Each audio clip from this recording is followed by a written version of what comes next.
Hello, everyone, and welcome to tonight's episode of Shadows over Baldur's Gate, our spiritual sequel D&D campaign to the award-winning video game Baldur's Gate 3. Yay! Before we jump in to tonight's episode, as with every episode, I like to remind people this is a sequel campaign, meaning that we are going to be touching on themes and possible spoilers from the video game. So if you have not finished the game and wish to do so first, by all means go and do that. This campaign is going to be here when you are ready to partake. All of our episodes are currently on YouTube for you to go and take a look and catch up at. If you are just tuning in for the first time and are ready for the chaos, buckle up. Tonight's going to be a good one. Couple quick announcements. We are missing our beloved Lauren. Our beloved Udazash will not be with us tonight, but we are sending Lauren all of the love. Also, in a couple weeks, we're all going to be at PAX U. So if you see us, come up and say hi, and then bug PAX U for letting us do a live show there. I believe that's all for the pre-show announcement. Oh, well, as an additional note, a huge shout out to Shipeku for the wonderful fantasy scenes that we've got in the background of our show. If you are a content creator or if you like running online games and would like just a sort of scene backdrop, there are literally dozens of them with like 5 to 6 variations. Some are animated, some are entirely different. It's super cool. Go check them out. But we also have a wonderful cast we want to give the floor to. So, wonderful cast, let them know who you are and who you're playing tonight. It's so weird going first because it's typically Lauren. But shout out to Lauren, of course. Hi, my name is Omega Jones, also known as Cryptbark. We're right across all social media channels, currently not at home, as you can see. I'm a professional active vocalist, all that jazz. I'll get to that at the end. But right now, I am Leopold Guthmore, our resident illithid scion, who might be doing some scion shit in the next 2.5 seconds. Hi, hello, good evening, folks. You can call me Laura or Tutu or Laura Tutu. You can find me all over the internet, usually as some iteration of _. Laura Tutu. But tonight, here and now, in this time zone, I am playing Winifred Fethiok, our Celestial Warlock, Divine Soul Sorcerer. Yeah, that Celestial Warlock might be doing some work in a second. Shit, son of a bee. I didn't click the wrong overlay. You did. That internet. Continue. Sorry. Hi. Next. I'm Tony Rodriguez, aka the Encountersmith. You can find me at the Encountersmith all over socials. And tonight I am playing Basu Brightbolt, a resident Gandhian artificer, who, for his first fight with the Second Chances, came out pretty all right. Pretty all right. That's the vibe we're coming into this session with. Hello, everyone. My name is PJ McGaw, and I am playing Marcus Hellhammer, tattooist, tiefling extraordinaire with bunches of punches. And as we all remember, in the last big fight, I tried to forgive Mazakith. It was hit or miss, but you know what? Sometimes you can only forgive the bastard who's living, not the bastards who are already dead. So that being said, we're just going to move through life with trauma, because that's what this game is. And we're going to see where this leads off to, because I think if I recall correctly, we're going to be moving into a big bad conversation with a big bad baddie. Yeah. I don't know. We're going to find out. Shooting that over to Cujo. And I am Cujo. I will be your chronicler for this evening. So, when last we left our intrepid heroes, they had ventured over to Gortash's manor, a sort of half trap, half meeting place where they would meet with. Sorry, I got distracted. Meet with Mazakith, who was sitting upon an infernal corrupted steel watch, very large in size. And in that ensuing battle, with support from the Hells itself, they managed to handle Mazakith quite quickly, which angered his master, the Archduke of the Hells itself, Zariel. Zariel appeared as an aspect of herself and had nearly done away with several of you before Marcus had felled that individual, and it was made very clear that Zariel's next moves were all focused on Marcus. The party recovered. They had managed to free not only Karlak from the mirror that she was trapped in, but they also managed to free two other individuals. One, a half-drow bard by the name of Tav, and the other, the Blade of Frontiers himself, Will Ravengard, who's totally loved by Leopold as his possible future brother-in-law. It'll be great. In the ensuing conversation, they came to understand what was happening down below in the Hells when they had all been captured by Mazaketh, and they started making their way back and had, I believe, sent a message to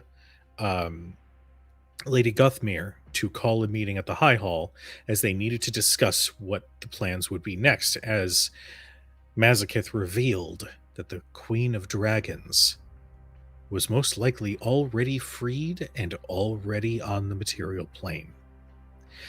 As our adventurers all gathered at the High Hall, they saw that all the nobles were summoned, but stone paralyzed with fear, as they looked in the center of that court, and they saw a humanoid individual with a long dark hair well past probably down to her thighs, a crown of bone, who, as she spoke, she turned to face these individuals, and her eyes shifted from red to white to blue to green and then black. That is where we left off. Just to set the scene, you all are standing in the court, and there are nobles that are like hugging around that hall to like be as close to the exit as possible. No one's taken their seats. No one's made any sort of move. The only two who have, Archduke Ravengard and Lady Guthmere, are currently posted on the opposite side of where this individual stands in this circular sort of presentation space. The Archduke sits upon the throne, Lady Guthmere at his side. This individual, again, these sharp features, somewhat elven in presentation, but not quite. The cheekbones are too sharp. Their eyes are a little too piercing. But they stand, and their eyes shift to white. Well, I am sure you all have questions for your future monarch. Please ask away. And as they shift to white, and as she speaks, you notice her cadence and her voice shifts a little, and the temperature in the room lowers about 10 degrees.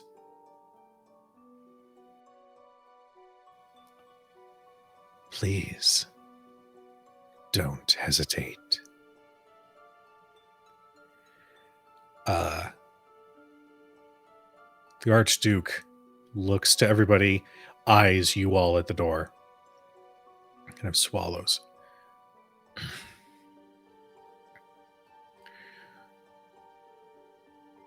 What is it that you are meaning to? What do you want? And there's this smile that spreads across this woman's face as her eyes shift from white to green. And that cadence again shifts. Oh, well, I'm sure we can think of one or two things. Truth is, I've never been one to restrain myself with what I want. I want everything. I want your kings, your nobles, your gold, your treasures. I want them all. And I want you to give them to me freely. I mean, this hall is quite beautiful. It is definitely a top contender for where I wish to make my home. But I am willing to hear your offer. Where should I instead make my home? What city would you rather I raise? Is it your Neverwinter? Is it your Baldur's Gate? Is it your Waterdeep? Is it your El Terrell? And you just feel the tension in the room. Is there anything any of you would like to do or say? Actually, I have a question. If we were to give you all of our treasure, how do we find you? Where might we deliver that to? Basu's riding high off of the last battle and a little too confident. Her eyes shift from green to blue and her posture becomes more regal, her eyes more piercing. Well, if you mean to provide us with all of your possessions, your treasures, then it will be quite clear where you will find me. But before I make such a decision as to where to house myself, I first mean to give you all 1 year. You all have 1 year to gather everything that is yours, everything that is precious. And when that year has passed, you will deliver them to me. And if you should not, then your towns, your cities, your towers will crumble. Does this make you feel powerful? Leo says, quiet, not... I'm not going to say he's not afraid. I just think his need to protect those around him, especially the one who is closest to her, is outweighing that at this moment. Oh. She fully turns now to look at the entryway and the nobles that are around you. There's this small but noticeable shirking. They shuffle just slightly back as you draw her gaze. Oh.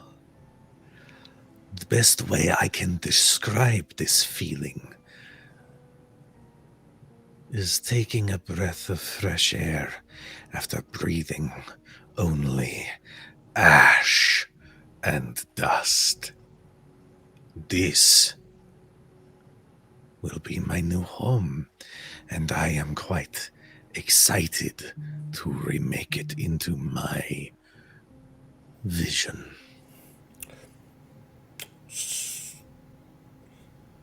So, have you talked to Umberly, or Mistra, or Shar, or Talos, Bahamut? The moment you say Bahamut, those eyes immediately shift to red. Bahamut will never approach me again if he means to draw breath. Marcus is going to walk forward and he goes, "Have you even asked Asmodeus what he'd think about all this?" Oh, that poor soul, chained to the deepest, darkest pits. Oh, how I relish knowing that he would never be able to set foot here. He don't need to step to see his footprints here, mon ami. You're talking to his champion. He's in the room with you. Well, and that form, right up to you. And she is quite tall. Like, I know Marcus is borderline 7 to 8 feet tall. She's a good foot taller.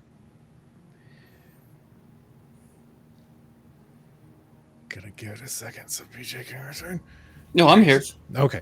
It blipped. For some reason it blips on It the did. overlay. The Wi-Fi is having some issues out here in Carlsbad. I'll say that. That's okay. Yeah. She leans down. Well, if this is true, congratulations on your new patron, Marcus Hellhammer. I'm afraid that as much credit as you give to your new benefactor, he can't touch me. Insight check. Go for it. Yeah. May I roll that as well? Actually, let me give you advantage. Hell yeah. Look at you guys supporting each other, giving advantages. I'm so proud of you. Natural 20. Look. Taking a picture. Yes. For those who are new to Crit Hit Chronicles, every critical success or failure that is rolled gets added into the Chronicles. Give me a Cannot second. think of a more epic nat 20 than inciting Tiamat. Yeah, that's That is pretty so fucking dope. solid. And I'm doing this on my phone. I'm so sorry. And You're that good. gets me. I am tempted to say fuck it. So yeah, I'm gonna spend a psionic energy die just to add it to the roll, just because. Do I have D10s or D12s right now? I have D10s.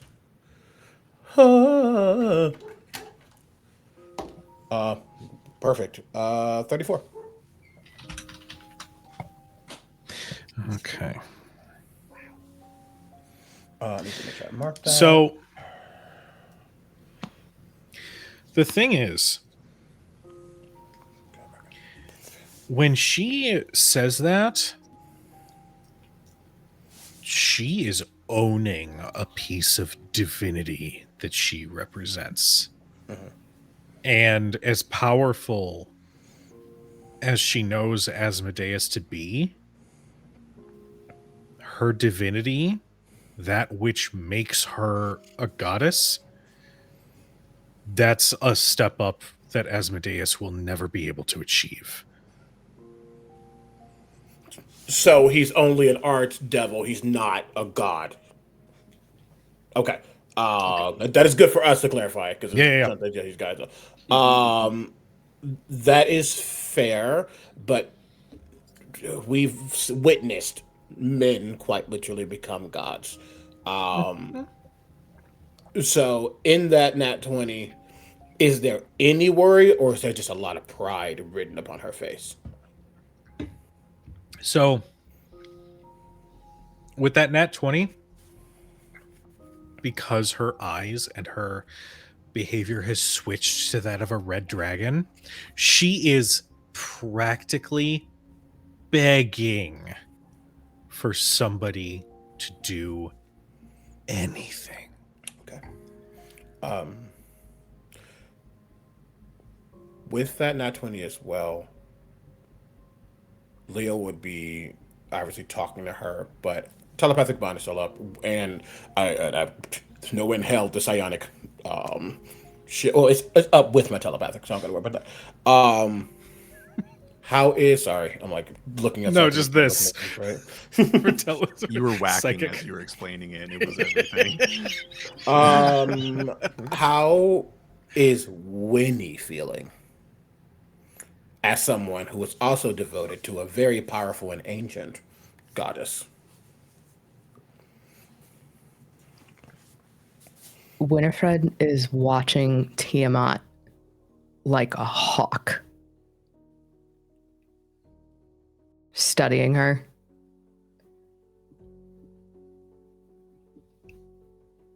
And she may not be strong like Marcus. She may not be smart like Basu and Leo.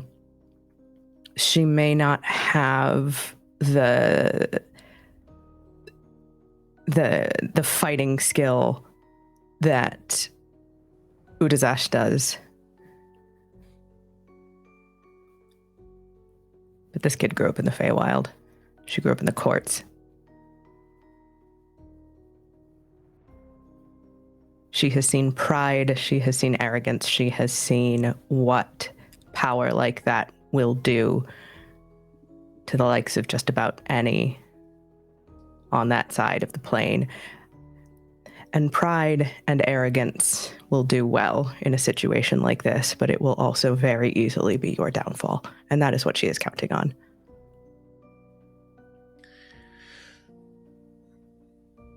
She eventually stands back up straight and takes a few steps back towards that little central circle. And she holds her arms out and she looks up and there's a skylight of glass. And she just says, "By all means,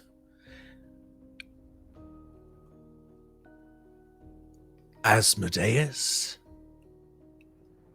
Bahamut, Mistra,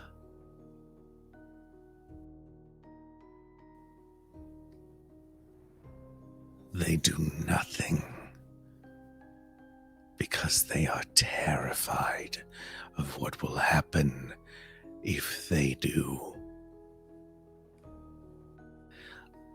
Truth be told, one such example has already come to pass, and it's at this point, like fading into view, is that glowing divine form of Dicarios, standing next to everybody. Hello. Quick update.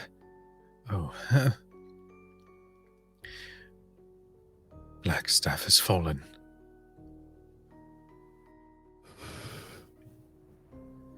He's safe. For now. And you see he remains and stands half turned to look at her. And while he usually carries himself with arrogance, with confidence, with all of that, that has him on edge as he stands almost similar to Winnie and everybody else, just waiting for things to go left. Hey, DM. Yeah. Winnie's a conduit. She is an open line past the veil.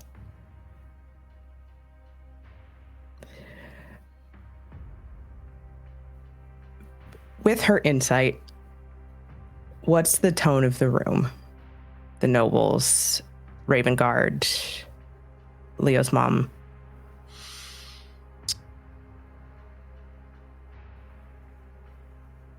The tone right now is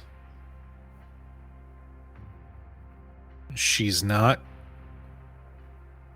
raising the city. She's not threatening, per se, any violence right now. In fact, she has presented a means to preserve their survival. And so you can feel some of the nobles kind of look to each other a little bit.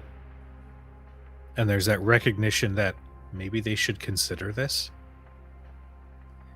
Ravengard and Lady Guthmere are very much opposed to that, just based on their... You could see Lady Guthmere her hand is on Alder's shoulder as she stands at his side, and he is clutching the armrest of that stone throne. And even with an armored hand, you wonder how long it's going to be before that stone cracks. Okay. Can I do something kind of dumb? Always. So with 2024, I now have access to contact other plane. Specifically, it is listed now as contact patron. Mm-hmm. Can Winnie throw the doors open? You want to bring your champion here? Not necessarily physically, not this aspect, but if Winnie needs to, she will be the mouthpiece. Oh. Interesting. I'll allow it. Okay. Technically, you mentally contact a demigod, spirit of a long dead sage, or some other knowledgeable entity from another plane. Contacting this otherworldly intelligence can break your mind. When you cast the spell, make a DC 15 intelligence saving throw. However, you contact your patron, and you automatically succeed on the spell's saving throw. Okay. Are you also letting us know that you're doing it, or? And I'm not swaying. I'm just asking for mechanics reasons. Yeah, no, I think she would just... Give me a moment. I'm about to blow the door open. Then it is wordless. No, I mean, maybe a god notices. I don't care. There's just a warble, and you all feel that slightly. I'm going to activate my bulwark mind, so now you all have a D4 to saves if you need to make saves after this. You need to protect your minds. Bosu, help me out here. Did you activate the Rune of Hudajin that gave you resistance to melee strikes? I did during the fight. Sweet, love it, no notes. I'm then going to prepare the Cloud Rune, or the Rune of Levistus, which I've never really had the ability to use just yet. Okay. Real quick, in the mind link, Basu's is just going to like say to the party, she's giving us a year. I don't know if that's a power play or if she's stalling for something specific she needs, but if we could find out more about that. True, but do you think we can get that from her right now? Or do you think we gotta do some research on that? I think we need to do research. But right now, these nobles are a hair's breadth away from cave-in, and I don't cotton to that. And she's going to kick open that door.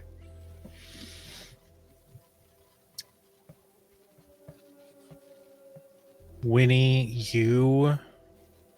So I just want to make sure I understand, because I don't want to do like a character possession thing, because it takes away agency, right? You are trying to summon a version of your champion here. It's like, no, I'm willing to do the full possession, because she is claiming that no other god will show here. She is claiming that her power is such that everyone else past the divine gate is too frightened. Fuck that. Okay. Winnie serves the champion of death. Mm-hmm. You feel a presence immediately surround you, and it is chilling. Your eyes cloud with inky black, and your purple skin pales Laura,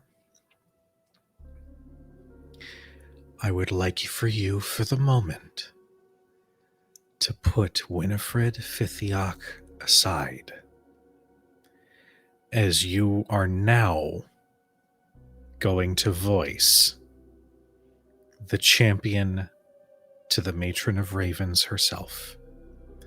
That presence that has been following you and caring for you for years as you stare down the Queen of Dragons, the Scaled Tyrant herself.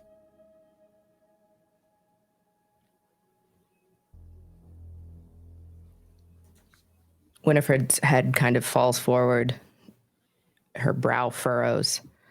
And then as she lifts, as the good chronicler said, her eyes are ink black. Shadow pools around her ankles. It crawls up her back and starts to spread from her shoulder blades.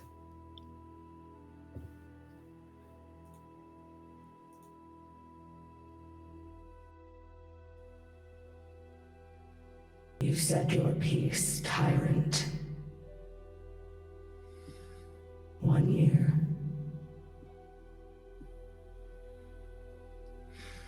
You see her whole form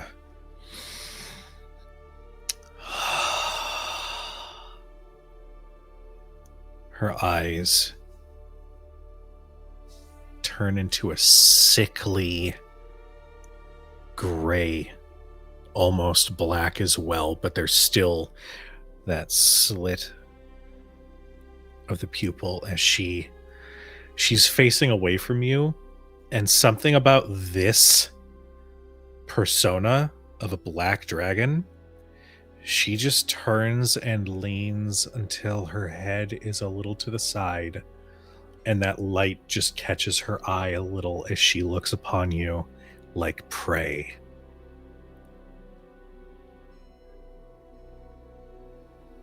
So, the champion of death has come.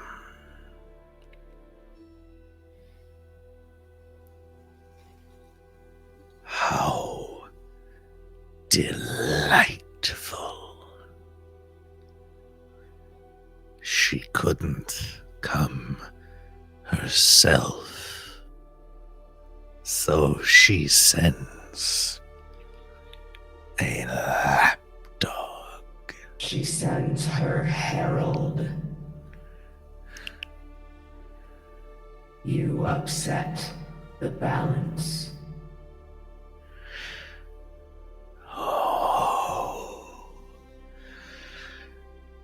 Balance was only sacred when I was in chains. Am I right?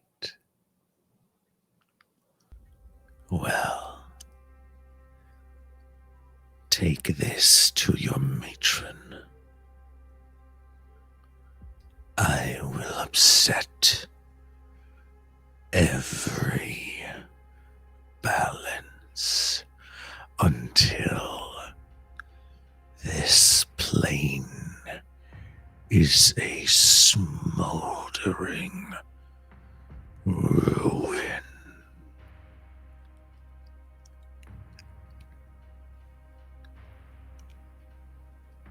And you will be thwarted at every turn.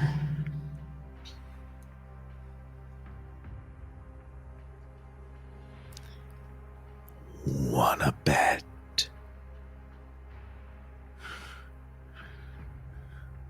It's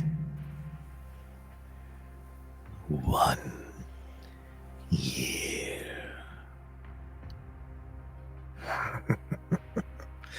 And you watch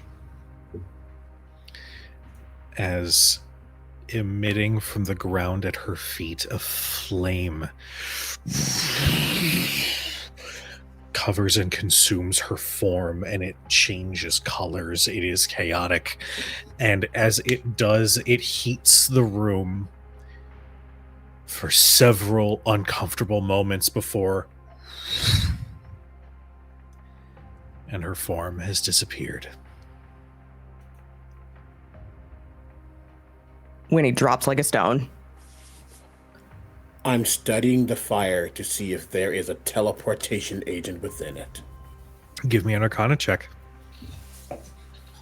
Not that it's like roll worthy, but I'm rushing to pick up Winifred's body. Make a strength. No, I'm just kidding. Oh, she hit the ground, dude. Oh. I don't have many, but I need to do it for this. I'm using a psionic die. Oh god! Okay. 15, math. 25. With a 25, yes. There is a usage of the teleport spell. It just manifests as a mixture of dragon and hellfire. Now, I have a question. Yeah. This is mostly for Tony. Okay, I'll be over here if you need me. You got any more Flash of Geniuses to make that a 30 so I can actually find exactly where that teleportation goes? As someone who has the teleportation spell? I'm tapped out. No! I'm sorry. I said it out loud. I remember saying it out loud, dude.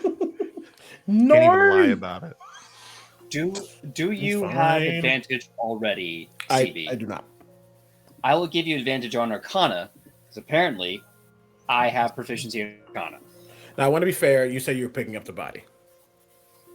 You know, that's fair. I mean, I could probably look at that and be like, I mean, that looked like hellfire teleportation to me. I don't know about y'all, as I'm holding a Winnie in my arms. Basu will go over and be like, Leo, do you need help with anything? And cast guidance. Oh, wait. I'm so sorry. You don't even need to. Oh, Okay. When taking an influence or study int action, I can roll a PA die and add the number rolled to the check as well. These are two different abilities. I'm using my last thing to do. Wait, am I lying to you? Hold on. I might have just lied to you. I'm lying to you. I think I'm lying to you. No, I'm not. I'm not lying to you. Okay. So many things happened just now. So many things. This is quite literally my last one. And it's an 8 on the die. Oh, no, that's the... Yeah, got it. Sorry. So that gets it to a 33. Okay.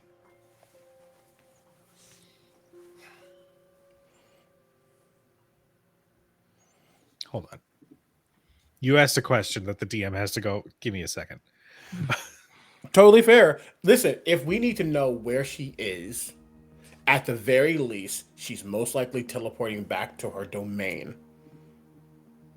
So that even if it's not where her birthplace is, we don't have to fight through the hells to know exactly where she's gone.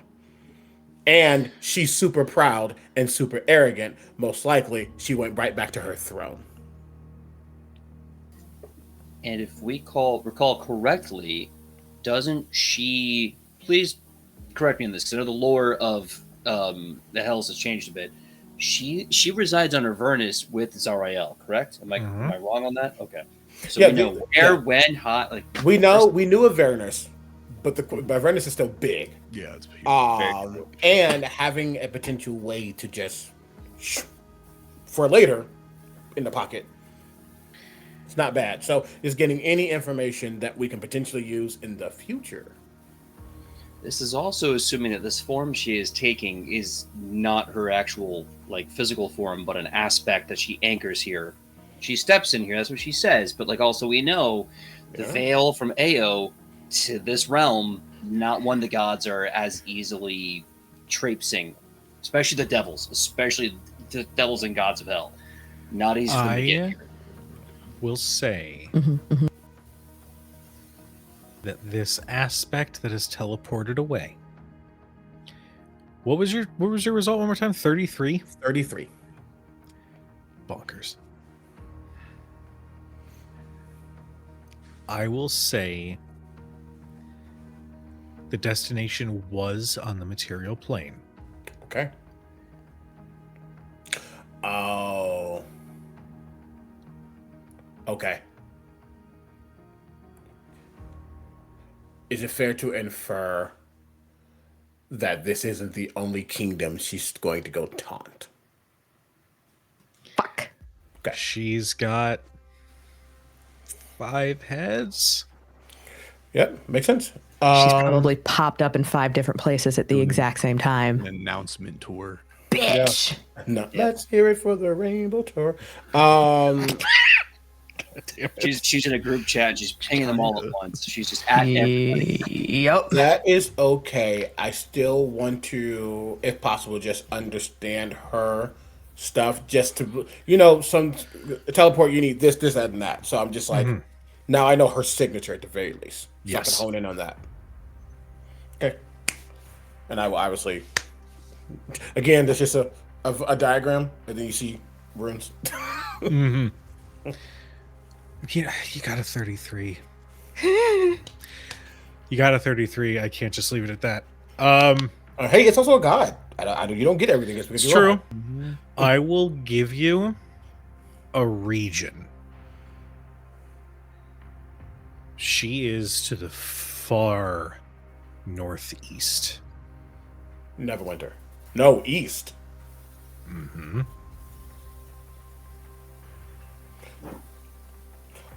Is that water? GM, I think I'm doing a meta.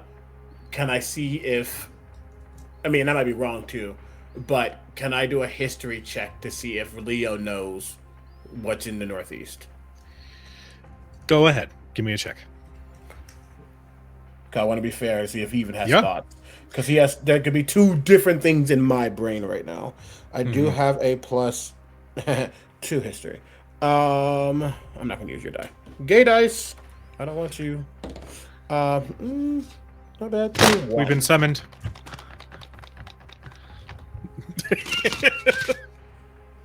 21. 21. I mean, you kind of have to, so you piece it together, right? If Tiamat is on the material plane, the likelihood that she is only remaining in a humanoid form, Yeah.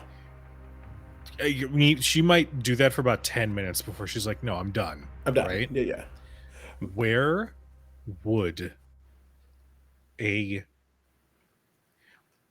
I say this with all the love in the world, where would a dragon larger than gargantuan size be able to exist without other cities or nations or anybody seeing? So I want to say my brain first went, oh crap, she's going to Thay. Because that's scary. No, she went to the Throne of the World. Not the Throne of the World. She went past Icewind Dale. Up. She went to the high ice. Yep, that makes sense. Because she also started with white. I notated that. Okay. That's her come to mother bitch nuggets. Okay. That is good problem solving. Son of a mother bitch. Problem solving. Good job. Problem solving. The stapler remover. The group would see in the brain sauce map of Baldur's Gate, map of Faerun, pull down top in their heads. Ridiculous. We made a cannon. It's happening now. Just Wait, does this fast travel? If we have a teleport spell and that mental map, can we fast travel? no. Nuh-uh. No. Don't To be fair, break our mental link before he takes it away from us. Okay, all right, fair. Okay. Then with that, not to take up too much time, but You're good. With that gone, and Map is there, flying immediately to his mother. Okay. And I have no, he has more control than that. But he is flying like the vertical magneto fly directly towards Hell her. yeah. I say that to say most people with the flight spell don't fly like that. And people in Baldur's Gate saw people who flew like that in the past. He's not an illithid form, though, but he is just like directly to mom. Okay. You immediately fly to her, and the moment this visage of Tiamat's form is gone, you feel her breathe heavily.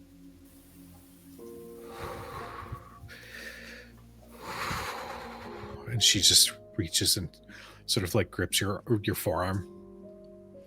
Oh, It's okay. It's okay. Okay.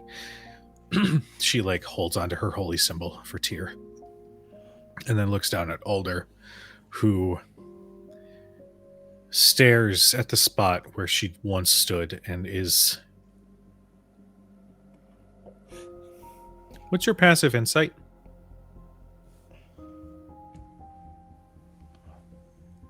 $17. That's enough. You don't see that hardened, strong individual. You see somebody who is just looking at the ground with no words, no confidence, no any of it. He's not defeated, but he is stunned. And it takes him several seconds as Will makes that run to be by his father. Father, it's all right. She's gone. And he's...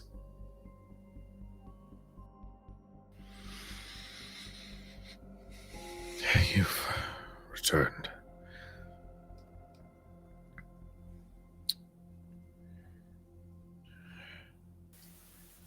And at this point, Lady Mirinda, who was called to this, just says, everybody return to your homes. Find some sort of peace. Please, do not utter what we have seen to anyone. We will meet tomorrow to discuss what our plans should be. Home, all of you. And the nobles quickly start to shuffle out of the high hall. Hey there, sleepyhead. Welcome back. Oh. Is she gone? Yeah, she went off somewhere else. Okay. Ow.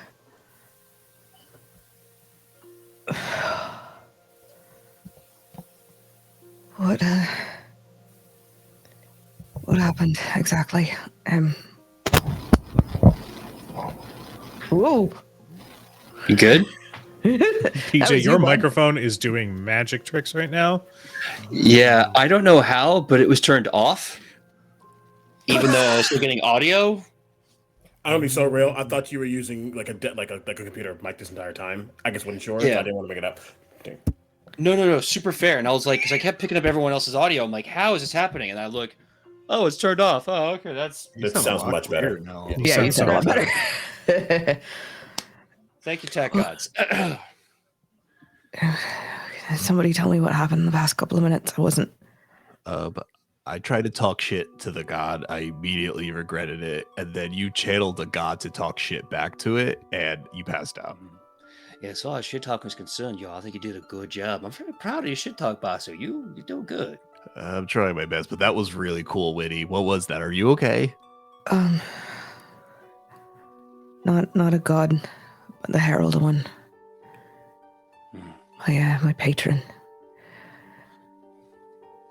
doesn't always turn me into a mouthpiece like that, but technically I figured it would be the best thing to sort of, well, not calm everybody down, but the way she was talking, she thinks she's the biggest, baddest thing on this fucking plane. Well, she left afterwards, so I think whatever you tried worked. Okay. She'll kind of pat Marcus on the shoulder and like come to her feet. Okay. Listen, I know everyone's a little shook right now, but the pieces of information I grabbed from that, she's giving us a year. Why? What does she need a year, or is it truly a power play? She doesn't seem afraid of the gods. Why? Is that part of the 1 year wait? Is she waiting for something so she doesn't have to be afraid of the gods? Do the gods know something that we don't? Basu, there's one thing I learned living there for almost all my life. It's not the truth they want you to be afraid of. It's the lie they tell you they want you to be afraid of. She's giving you 1 year so that you clam up, do nothing. She's telling you she is stronger than everyone else, so you don't question that at all. She wants you to be afraid so that when she come back, you'll bend the knee like a good little hellhound and let her do whatever she want her. So I say, if we're really afraid about that, because that's smart thinking, we look it up. We do some searching. We ask around. I could go put in a word with the big man. I know he ain't a god, but he's the strongest devil in 9 hells. That's got to count for something, Dad. Yeah. Oh, speaking of research, did Udazash and Leo, did you guys finish that dragon book? Is there anything about Tiamat in there? I will say that Leo's with Mom at the front. So he's not with this conversation. That's very sad, just to be fair.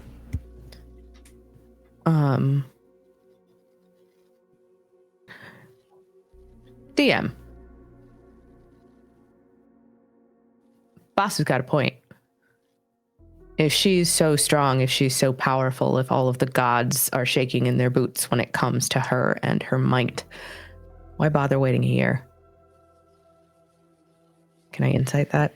Yeah, go ahead and give me an insight. Yeah. Guidance.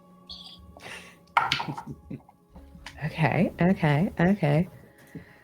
Where's my D4?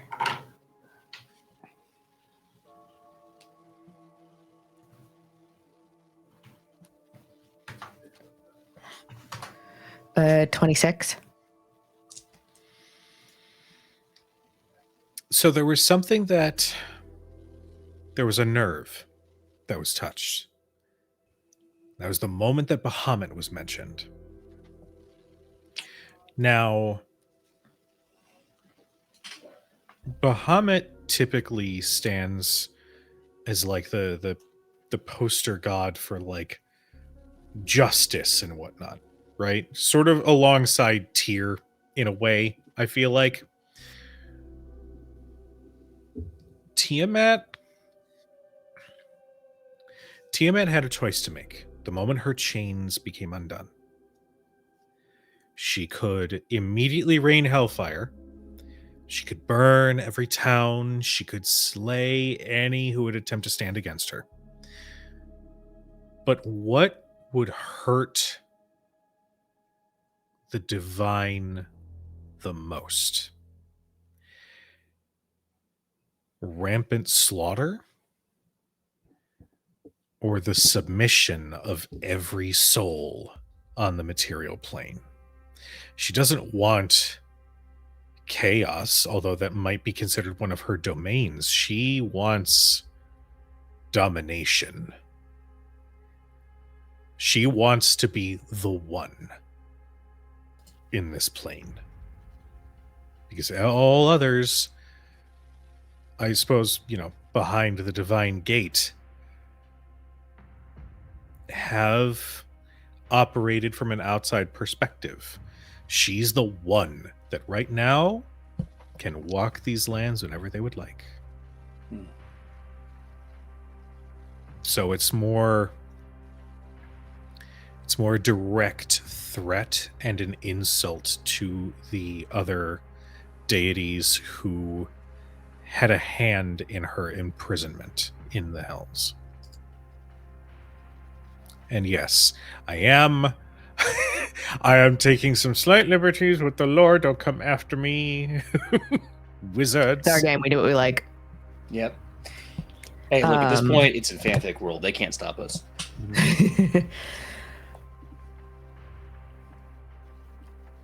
It's because she wants them to watch.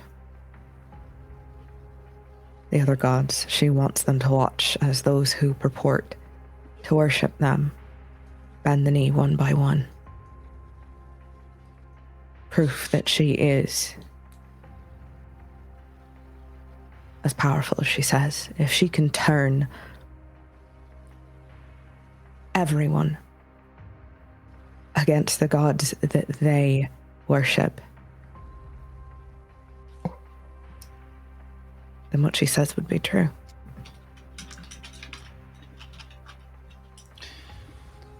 Well, I mean, the first thought that comes to my mind, y'all, is if she's just walking around here free as a daisy, and I'm a champion Asmodeus, Mon Cherie, you a champion of the Raven Queen, we all can be champions. And from what I know of Hell, the stories they tell, people constantly choose champions to rise up. Seems to me like maybe the folly of this is thinking that we just gonna lay down like dogs. Why don't we go find another god? I don't know, maybe a draconic one, and see if he needs a champion to say something about this. I feel like all this posturing is just a waste of time when we know very well any one of us could get that blessing, rise up in revolution, and throw her off. Because if there's one thing I know about history, this tends to happen a lot. I was just spitballing. I think it's a good move that we should contact some backup, because if her plan is to make people afraid and to submit, so far she's only kind of showed up against nobles. If she's going to make a mass populace do that throughout the course of a year, it's not going to be the last time we see of her. No, but she's going to them because she's hoping she can scare them enough that they force the populace to do what she wants them to do. Bite off the head, the whole snake died. So I think we need to take this in our own hands. We need to be the snake they don't see coming.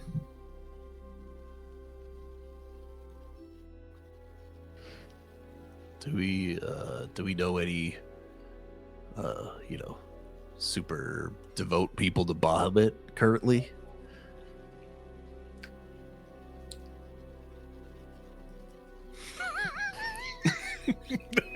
I grew up Gandhian. I don't know much about the guy. Peach, that was the best look. A lot easier said than done. Yeah, Let's go get a champion. Oops. Yes. Let's just walk around the temples and be like, who here likes Bahamut? That one. All right, you come with me. Point of interest. Marcus, I'm not a champion. I'm just a warlock. The champion is the champion. But you've got a point.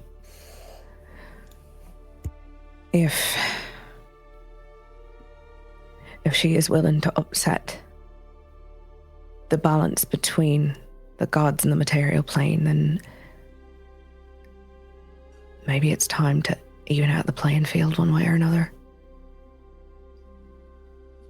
I mean, Question that's is, not even saying nothing about hell too. fucking how? That's a little farther beyond my pay grade, to be perfectly honest. There's some things that I can do, and then there's some things that I don't even have access to at this point, and I don't even know if I want to. At this point, Takarios, still present. Oh, he's still just chilling? He is looking at that spot where Tiamat once stood. Well, if only you had a relatively young deity who might be able to point you in the right direction as to where you might find This backup you're seeking. My Lord Dacarios. Hmm.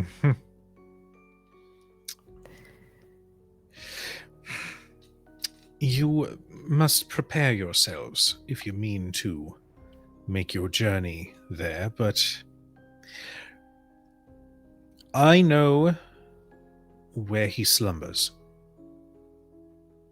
It's not on this plane, it's elsewhere. It's in the supernal realm, the realm where gods and other divine beings can run freely, at peace. That journey will be quite difficult, given your non-divine nature, but I suppose it's technically possible for you to manage to find your way through. Oh, Marcus, about that. You might want to be a little careful. Well, it's more just your bestie that you've linked yourself up with. Not the most well-liked up there, but it's possible. Yeah, I had a feeling about that one, yeah. But I'm sure I can find a means of allowing you entry for just a small amount of time, if it means you would speak with Bahamut himself. I think that might be an option that we need to consider. Well, it will take a bit of convincing some of the others up there to allow such a thing. So if you'll provide me a little bit of time, I'll see what I can accomplish. I will keep you apprised as well as your compatriot in Waterdeep. My lord. Hmm. If nothing else, let them know that she will raise all of their domains to the crown to get her way. I'm afraid she's already begun. The dragon that attacked Blackstaff. I believe you might be quite familiar with this one. What do you mean? Well, I believe last you saw him, he was left without an arm and without an eye. And I believe through Zariel's blessing and Tiamat's conjuring, instead of Archon the Cruel, you have Archon the Ascended. Oh, hell spells. A dragon of both her and an infernal make. He currently resides within the ruins of Blackstaff, daring any to mount a defense against him. Boo. Echoing from across the hall. I want to comment so much, but I'm like, no, he is. And mom was in trouble, so Just arcing up. Boo! Boo! He said Gideon. Gideon's all right. He is. He and his charge are safe for now. Oh, thank God.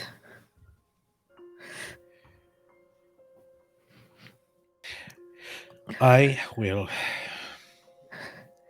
see what I can do.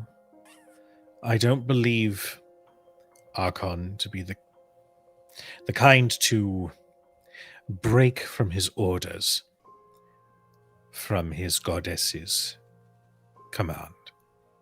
If the cities remain standing, they shall do so. It is merely his presence enough has been felt within the city that there is an unofficial martial law of some kind that is being implemented. So just I wouldn't worry. He is quite the intelligent individual. He wouldn't do anything to put either himself or his students in harm. No. No, I know that.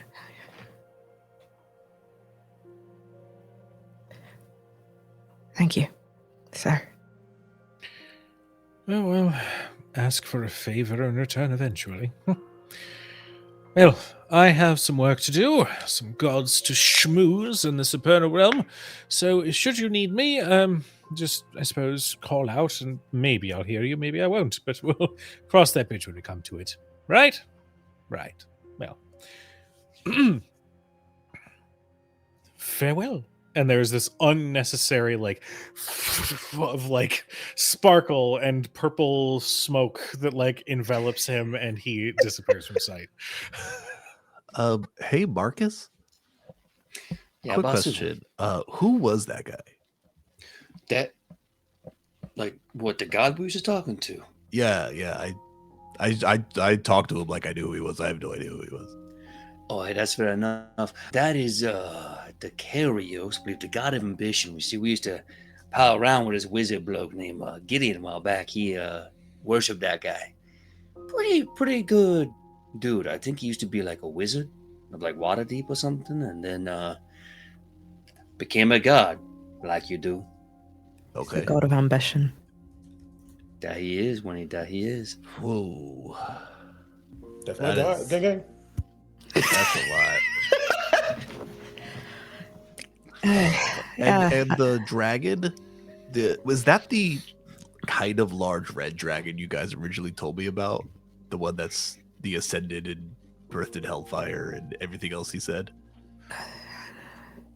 Well, I mean, the first time we fought him, I took his eye and Woody took his arm, and he was smaller. He was about my height.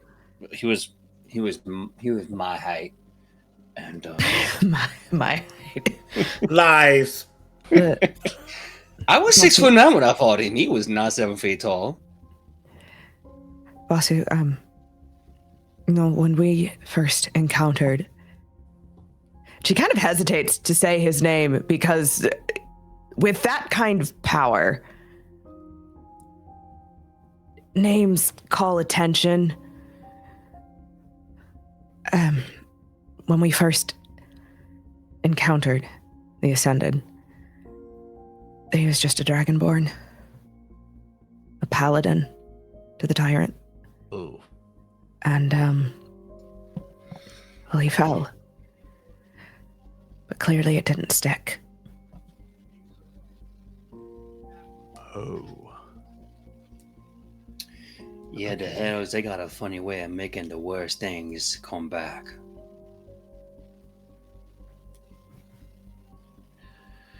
Wow, that's a lot. Okay, so we want to talk to Bahamut, and then hopefully we can go and talk to Bahamut, and then what? Be like, hey, dude, your sister's acting wild. Could do something.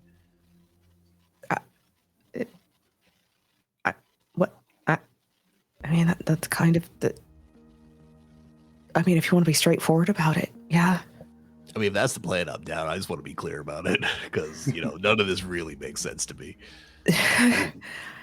If I'm being perfectly honest, Basu, it barely makes sense to me.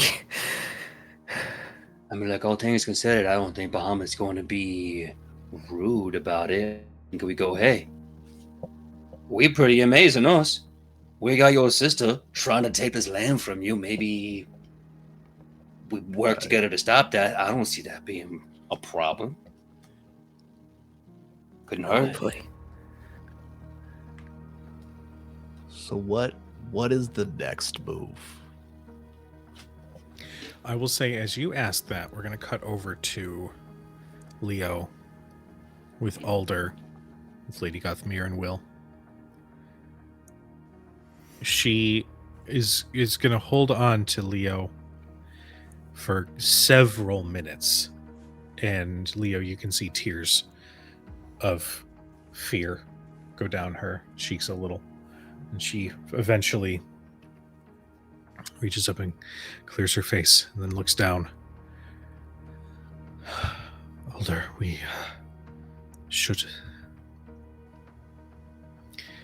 need to step out of this room and to get some air or something. We need time to digest what has come. And Alder's still staring at the ground.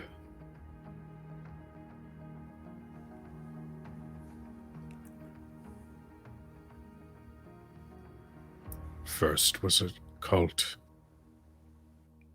Then the cult revealed their worship of an elder brain. And now the Queen of Dragons has come. Is there no end?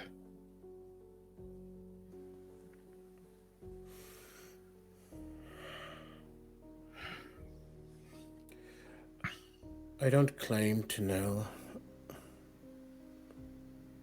everything. I can't even begin to think about what position you are in right now.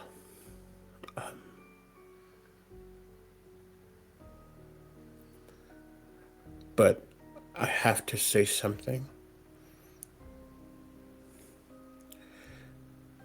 And because there is a chance we will be family,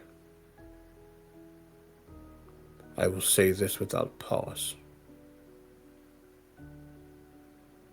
Toughen the fuck up. Will actually looks up at you. We don't have time. We have a year. I do not have your expertise. I do not have your stature. I do not have your throne, and I don't want any of that. That's not the point. The point is the city looks to you. And if she wants all of us to submit, if she wants domination, and you fall first, it's a domino effect, sir. So I don't know if you need a cloth with hot water to put on your face. I don't know if you need alone time to just breathe, as my mother has said. But you can't. And I know what I am saying has the weight of 1,000 ships. But there's no other choice. Or Baldur's Gate does fall. I would like for you to make me a persuasion check with advantage, please. I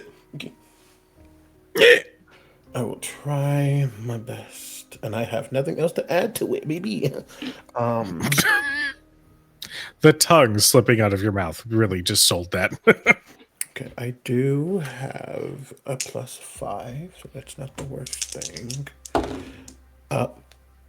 After natural 1, by 18 on the die makes it a 23. Initially, Will seems to straighten up, almost like he is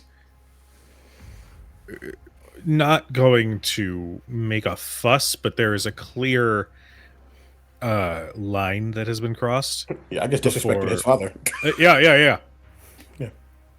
I would invite you to remember, and there is a hand that is that rises to stop Will.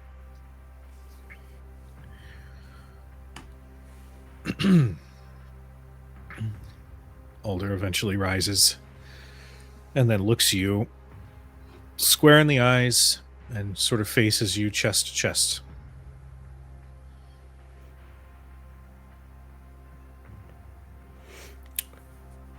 I'm going to telepathically link with the Duke. As we lock eyes.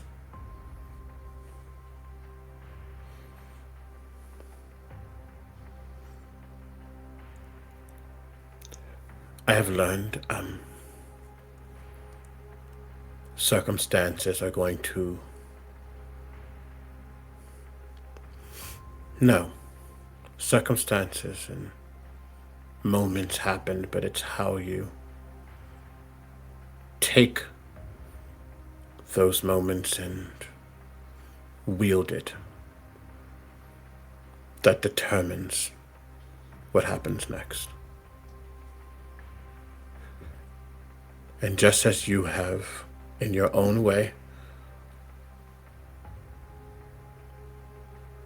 suffered as a point to show that things can be better, I will allow you to know why my mother thought I was dead. And in his mind, only he is going to see the true form. He...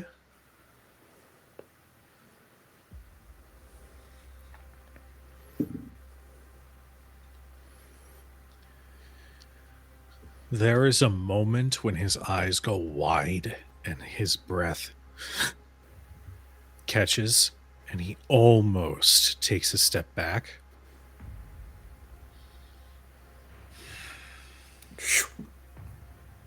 Back to Leah.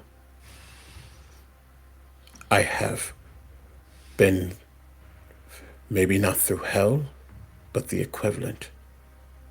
And I had to learn to control this.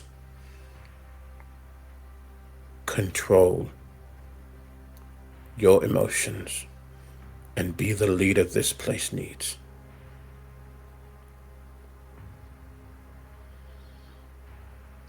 There is a moment where you can... Are you still... You're telepathically linked. I will shift out of that and speak out loud. Okay. Once that is done. And I know that nobles have begun to file out, but still, just in case. Yeah. There's a moment in his eyes where you can see and feel the terror he felt the moment that he himself had been given a tadpole. And he remembers that sort of out-of-body experience where you're watching yourself do things that you're not telling your body to do. Uh-huh. The moment you reveal that, all in that split second you catch that, you don't even need detect thoughts. You pick up on it almost immediately. But he steels himself, hears your words.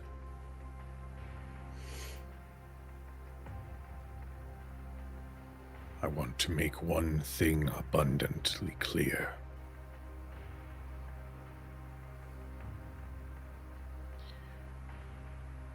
I thank you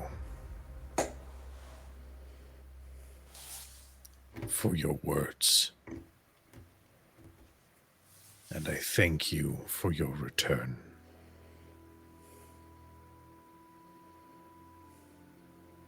But if you step an inch outside of the control that you profess to have,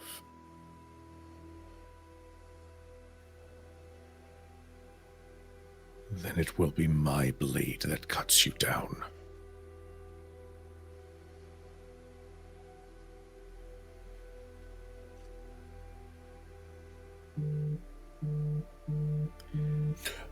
That being said, I believe you. You who have done many things in Elturel, and for these heroes that you travel with, I have come to trust them as much as I trust my own son. And if they vouch for you. If you travel with them and mean to save the Sword Coast and Faerun at large, you have my trust.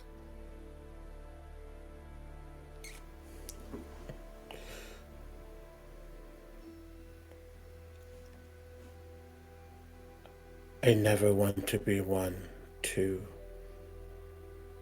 be an antagonist in anyone's story, but I don't need your trust, sir. I have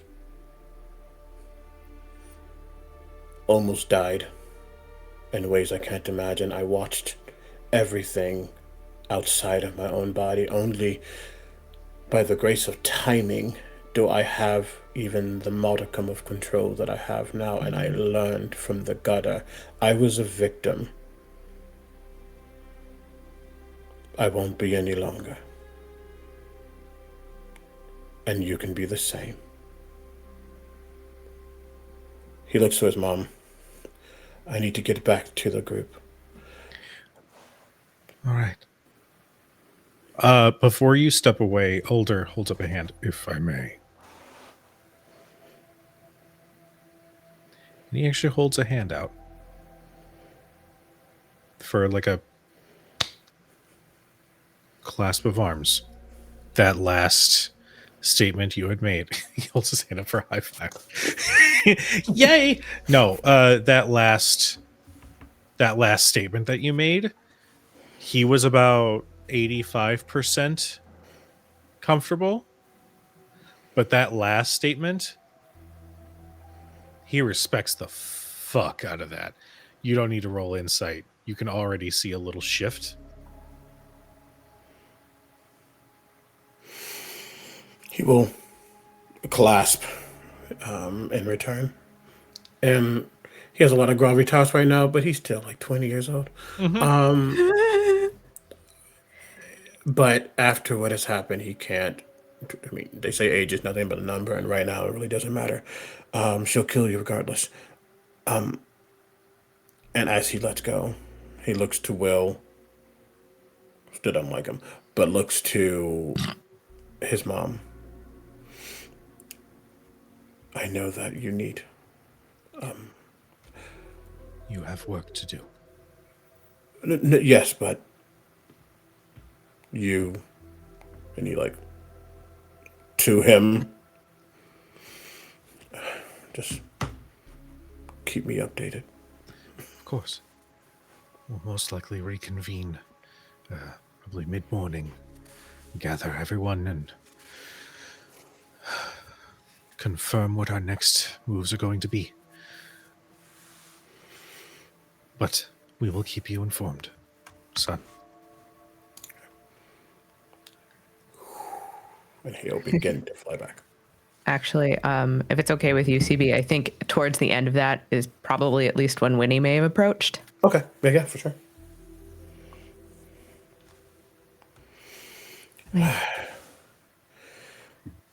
Hi. We should let them know about the Undercity, shouldn't we?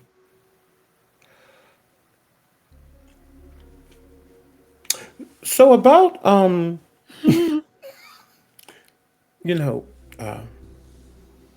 below, we have to talk.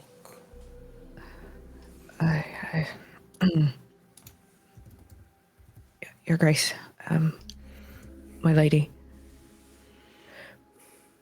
We have reason to believe that part of the Tyrant's plot may be housed in the Undercity. All right.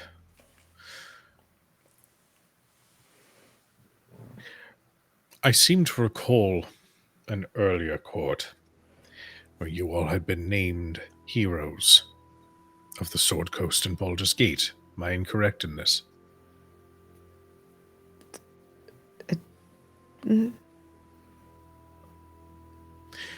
Go with our full trust. And should you require assistance, merely say the word, and we will arrange what we can.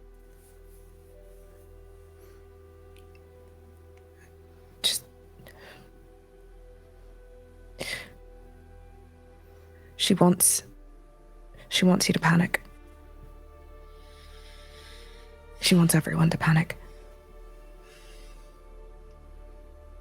That's the point. That's why she's given us a year.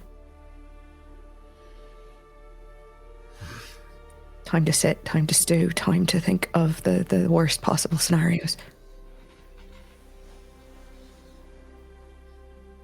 Don't.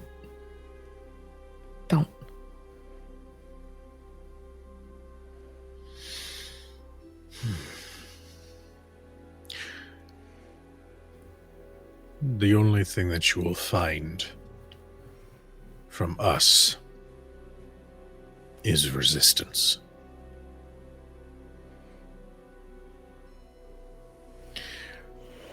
You all look exhausted. Go, find your rest. Should you need anything in regards to the Undercity, supplies, connections, maps, I'm sure I can find somebody who might have some sort of intelligence of what lies beneath. I think any guidance on where we're going or what's down there would be helpful. I will see if I can arrange for a guide. Thank you. You're great. Of course. Go. Rest. Find some modicum of peace this evening. When morning comes, the work begins.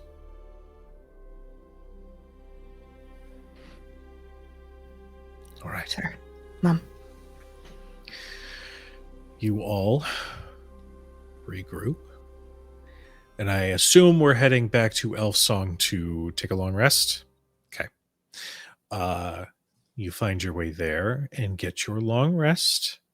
We're going to go ahead and take our 10-minute break here. So to those in chat, to all the raiders and new followers, thank you and welcome. We're welcoming Rolling Nomads. We're welcoming Ramos the Nomad. We're welcoming B Zelda and Chaotic Neutral Joe. Thank you guys so much. Help action needed. Joe. I see you with that raid. Hi, Joe. Welcome.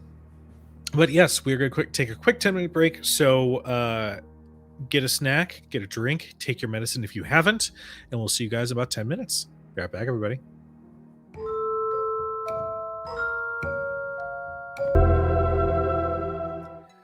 And welcome back, everyone.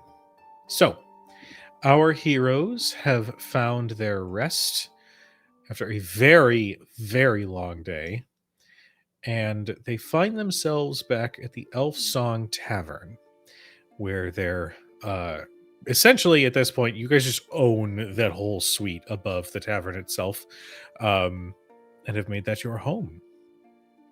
Now, second chances. What happens next? Well, when Basu walked out of the High Hall, he just wanted to loudly shout on the way out, "Wow, there's dragon gods and robots, and someone blew up Gortash's manor tonight. Wild." And then he walks out to Elfsong. Wow. Don't worry, guys, I got us covered. No one will know it was us.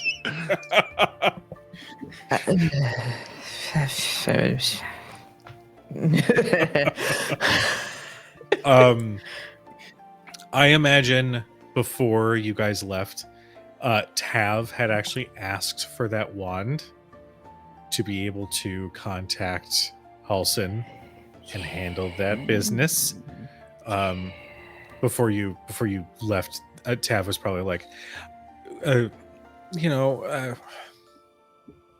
just gonna go take care of this. I'll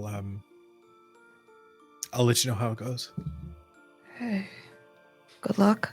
Thanks. And they Figured- turn.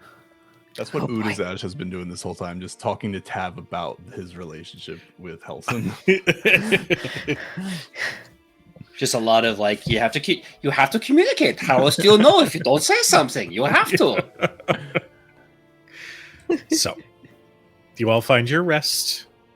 The morning has come.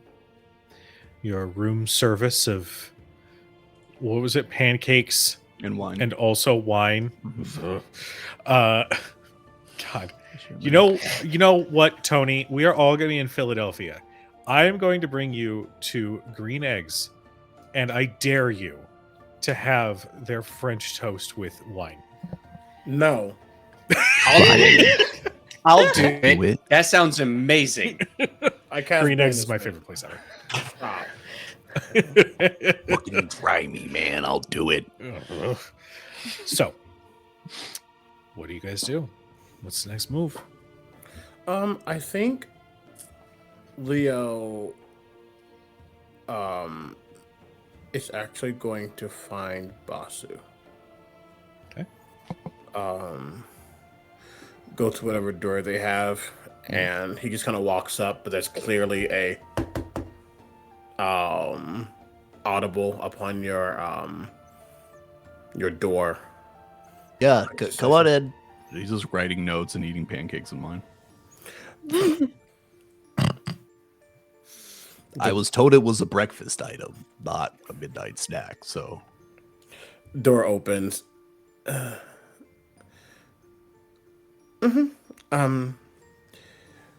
was checking in. Yeah. Technically, you're the newbie now. I was that for a while, so I had to get used to everything. a lot of people showing up, you don't know who they are. Everyone's talking to them like you know who they are. Yep. I'm getting used to it, I think.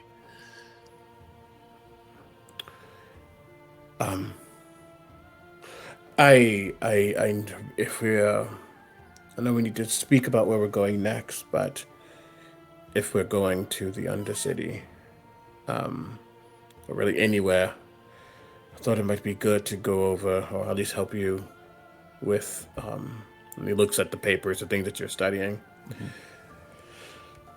These watches, you said that they used to be psionic, and now they are something infernal. But Yeah. from my understanding, that type of power lingers. So I'm wondering if there's something we can figure out, maybe a way to handle these things easier, or I don't know. I don't think we can just like banish them to a different dimension. Right. And I've been working on my notes based on the one we faced. If they're scattered across the Sword Coast, there's a likelihood that someone other than us will be fighting them. So I'm trying to come up with the documentation and how to properly dismantle it, but there's still a lot I don't know. Luckily / unluckily, there's one supposedly in the Undercity. So I think with that, I could hopefully figure out how to take them down easier or faster without a god intervening, I guess. God, you guys and the gods are just in each other's like soup. It's wild. I don't understand any of that. If I'm being honest, it was not my preferred study subject. Yeah. I mean, I grew up Gandhian, but it was mostly like, holy text on how to build cool shit. So I was like fine with it, but I wasn't, I don't know. I didn't realize the gods played so much with our lives. I've learned that sometimes you have to find your own power, whatever that looks like, whether that's using your hands or your fists, but also Winnie's doing well with her connection, so maybe it does have benefits. I don't know. I mean, I'm sure. I mean, she's one of the most reliable people I've ever met. So it has to be something, right? I don't know, man. I just don't trust the gods. I don't trust the weave. That is too wild. I like you said, the power I can build with my own hands. Speaking of which, we should figure out how do we use that to take down our next problem. Yeah, we'll let them, when they're ready, come find us. And he'll like come over and sit down, crisscross applesauce, like a piece of sausage like floats from your plate, and just goes to his mouth. As he begins to help go over any of the notes, but also something you said like resonates with him. You can't trust the gods, but you also can't trust the weave. And luckily, he doesn't harness any of those.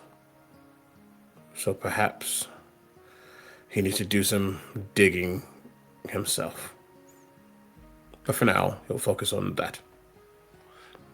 Well, DM, while we're sitting there, and if old Steel Watch used like tadpoles, and these new Steel Watch don't, and basically what I understand of these new Steel Watch, and like now having, I don't think when Basu was working on Steel Watch, he did much with like the tadpole integration, but with having Leo here, is there anything I can concern just with all the knowledge I have of like building the Steel Watch, Leo's expertise on tadpoles, and then all the new information we've gathered from fighting the Steel Watch at Cortez's Manor? Is there anything we can figure out together to help find a weakness to take him down faster? Go ahead and give me a tinkering check with advantage. Okay. We are long rested, right? Yes. What can I give you outside of that? Hold on, let me make sure. I'm gonna use my 2 psionic die immediately to make sure that Rary's is up. And that'd be. Oh, I also did that very wrong. Boy, there we go. And so sorry, I'm just checking. Good. That's that. That's that. You're in there. Not gonna worry about that. No. Go ahead. Okay. Am I at anything yet? Or are you gonna wait till the roll to do your stuff? Oh, I'm definitely gonna add to it, but Okay. also if you like do elves, then I might not need to. That is a natural 18 and a natural 19. So that is just stats alone a 29, and then I will flash of genius myself for Jesus. 34. 44. Sorry, that's an additional detail. Fucking 44. Hey, we are the end bros, super end bros Yeah. right now. This is what we need to do. Super smart, but we're having Wow. a study party. Thank over God for pancakes and that. wine. so, Jesus. You managed to deduce a couple of things about the design of this Infernal Steel Watch. First off, all of the runic lines that attach to the many attachments on this thing, the rockets that were able to fire from the bay on its shoulders, even the strength behind its sword swings, all of it in some way, shape, or form comes back to the slot where that soul coin sits. It's quite literally powered by the raw power of a soul that is within the soul coin. With that in mind, there is some limited agency that the soul coin can have while inserted into this machinery. Now, obviously, targeting the soul coin should be number one priority. If you either remove or destroy the soul coin in its chest plate, that will render the steel watch inert. It will completely go power down. It doesn't have anything it can operate. However, you notice something a little strange about the design, in that the rocket platform that sits on its shoulders, it was designed, like you could tell with how it was put together, it was designed after the base design. Meaning that the changes to the steel watch was not limited to just the power source. They were also coming up with different designs for different kinds of steel watch. So this one that you fought with Mazakith seemed like it was some sort of artillery build. You're not sure what other capabilities these other steel watch might have, with their configuration. There could be something else at work. Oh, and out of character for the one shot, that one totally did have a different vibe with the. Mhm. I didn't even think about that. Me neither. Mhm. So The it's anti safe- magic. Oh, that's right. That's what that thing did. So yeah, we might be dealing with That's right. a different. Without And the to bird. confirm, there's 2 in the Undercity, Mhm. not 1. Yeah. Oh, I didn't clock that. No big deal. Yeah, It's just 2 of them. So it's safe to say that without a tadpole, it doesn't have as much, like in PC terms, it doesn't have as much computing power, but it has more raw power because of the soul. Yes, exactly. And with that raw power, somebody has had fun with adding attachments that it can now power than it couldn't before. Mm-hmm. Okay.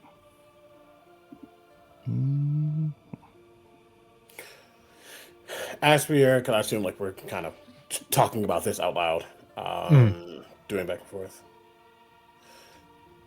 I was not around when these things were first. Well, the Still Watch, yes, but the Inferno or the big ones, I didn't know much about it. But if they were originally powered by the tadpoles, right? Yeah. Powered and linked to the tadpoles. Linked to the tadpoles, you say? Yeah, that's why when Tav and the rest of the heroes blew up the warehouse, it defaulted all the connections to all the other Steel Watch. What I'm assuming, based on this knowledge, is that each of these Steel Watch kind of run independently because they're essentially dumber devices, but more powerful, if that makes sense. It does. I have a theory. What you got? Well, it's not really what I have. And as he says that, you will see a spectral psionic variant of Leo peel off of him as I cast Summon Astral Entity inertly.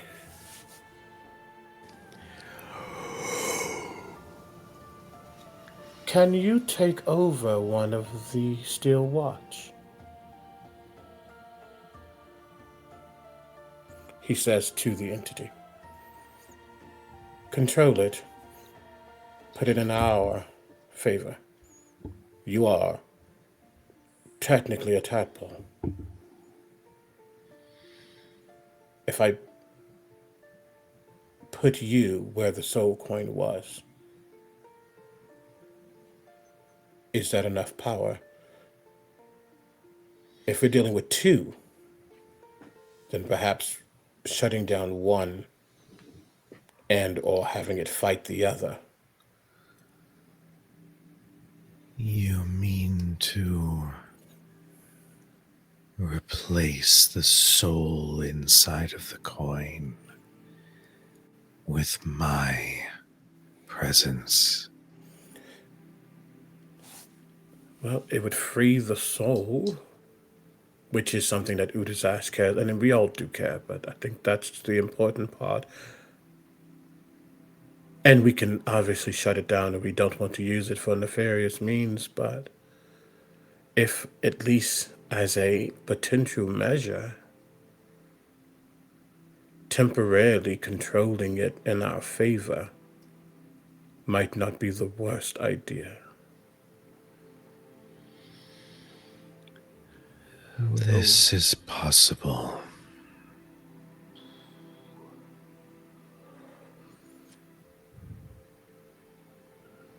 Yeah, I think Basu does some quick math. I mean, it's I haven't met this your friend here, but I'm assuming it's probably different and more powerful than the I think the much smaller tadpoles that were used previously. So there's a potential, if it is naturally more powerful, it could still run the additional equipment on these new Steel Watch. They are technically still within my, well, they are my, I don't know. I don't know the biological specifics, but if they are within themselves the power or part of, it might not be a bad thought if the going gets too rough to shut one down and turn it against the other. Maybe I could build something that we can insert after removing the coin that makes that transition for your astral projection easier to kind of, as far as I know. As much as I want the Steel Watch dismantled, after journeying with you all, I'm understanding there are bigger problems than that. And as much as I don't want to see them operating anymore, talking about fighting Tiamat and other dragons, if there is extra firepower below the city, I think it would be irresponsible not to utilize it. Especially if we had a convenient way of just operating it without having to operate too much on it. At least one of them would help a lot. I don't know if it's convenience, and I really don't know how far they can go. But we have an agreement, and A year. that too, I was mainly speaking to Sai or about. Oh, right. But that's, again, I don't want that to be the forward thought, but it is perhaps something we can think of. Make a variant of a soul coin that doesn't require a soul, just requires psionic power.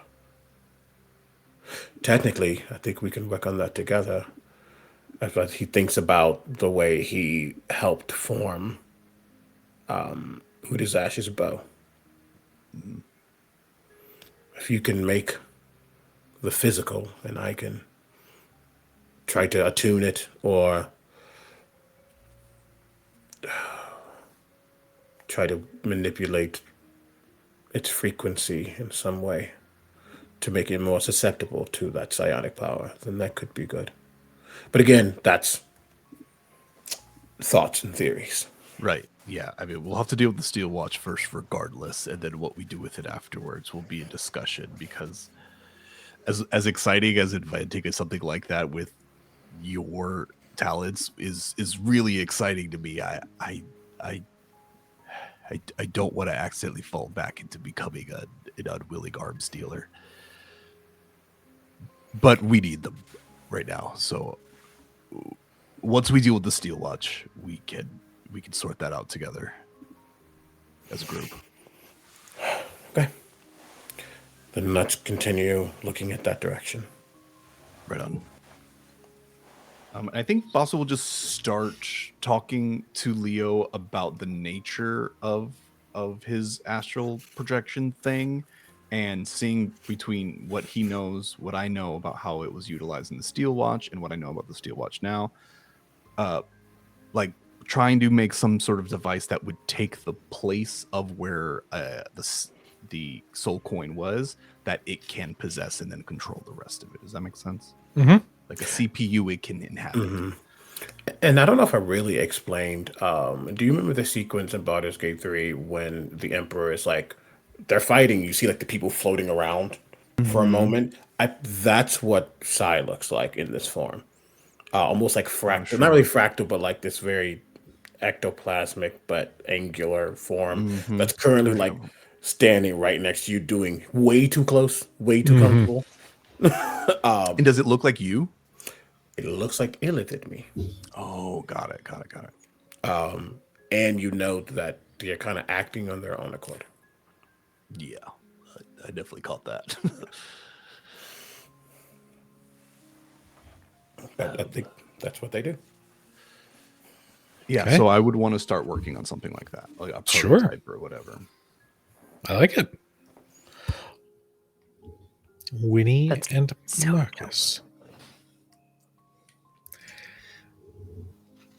Well, first, I will always defer to my cherie. What is Winnie going to do? Because I know what Marcus is going to do. What are you going to do? Oh no. No. Oh no. Oh no. Listen.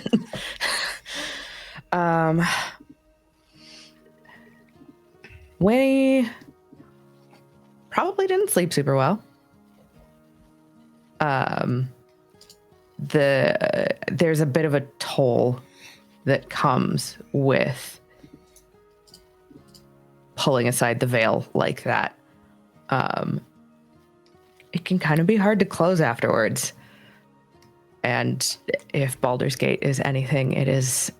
I'm picturing a city kind of like New Orleans. There are haints and spirits everywhere. So the whole night was just in the back of the mind. Just. She wakes up a little groggy, a little discombobulated, but she gets up. She goes through her herbalism kit. She finds a spot in their little makeshift home, takes out a small effigy of the Raven Queen, lights some incense, and sits to try and find her center again, try and seal that bit of the veil that is so thin around her.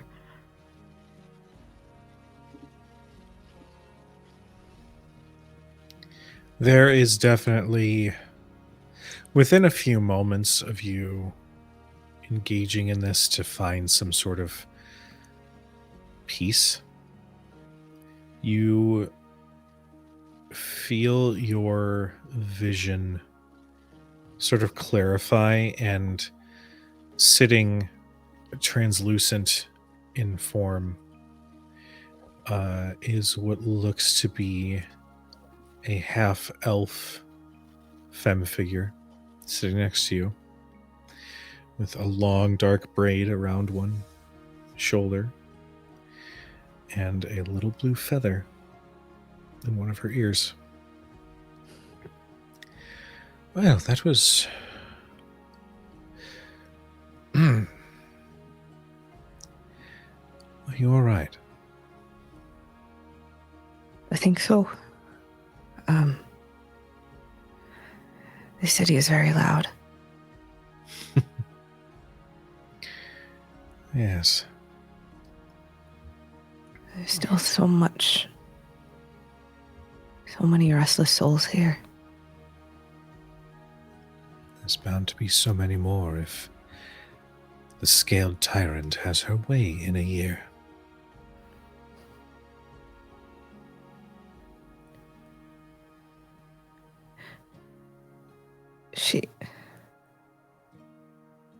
She is so certain that she will get what she wants. And I saw their faces. So many of them were willing to bend the knee right then and there.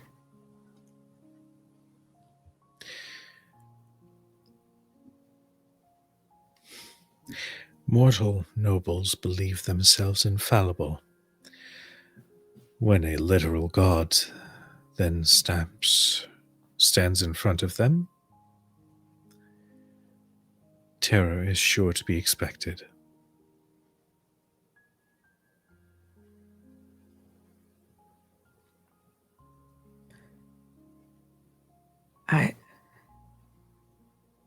What do you know of Bahamut?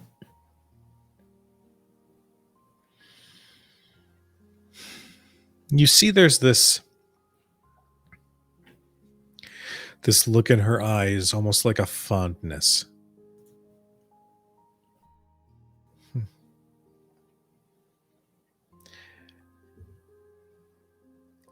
He is a deity of the metallic dragonkin. And his domain was an elevated sense of justice and mercy.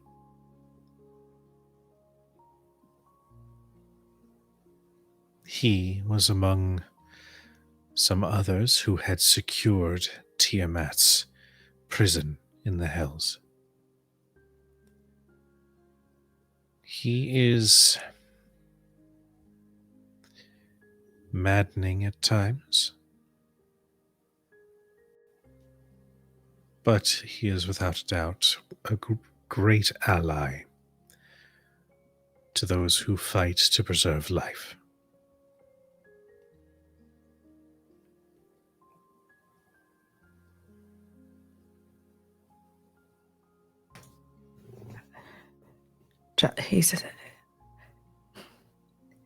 If he is about justice and balance, then the knowledge that his foil seeks to upend it all, do you think it'll be enough?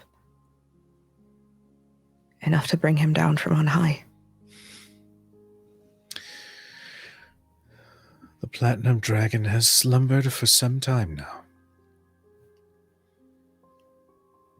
I don't know what will wake him, but I can certainly assume that bringing this knowledge to him will be enough for him to act in some way.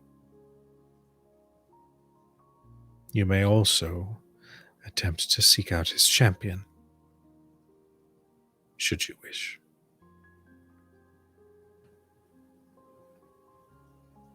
Do you know where they are? You feel that thin barrier in the veil, and you watch as this half-elf sort of looks towards the window and blinks, and you see as they activate their own sight. And you can perceive what they see, and you watch as they perceive thousands of threads out amongst the city, and thousands more that reach out towards the countryside. And you watch as they, almost like dragging their hand across a harp, you watch them just gesture as they almost physically touch them, caressing these threads in this beautiful and strange display before eventually their hand stops.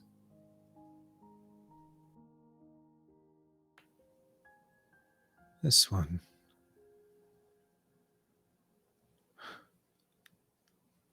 They are already in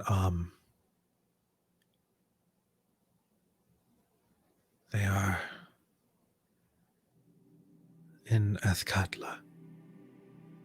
It seems they are investigating the dragon attack in the south. And you can see the one thread that they are sort of very gently gesticulating with is a typical standard thread between mortals. Is like a thin golden thread. Nothing too fancy or glowing or beautiful about it, but it's enough to show the connection between one person and the next. This thread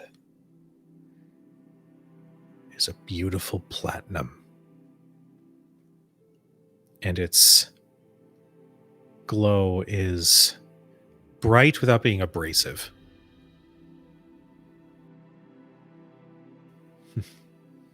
He is truly devoted to his deity, it seems. Good.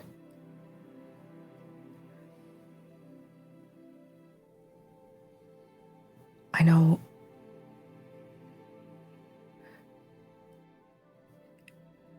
the tyrant shows the worst of what the gods are capable of, and I can understand how others might see that and prescribe it to all.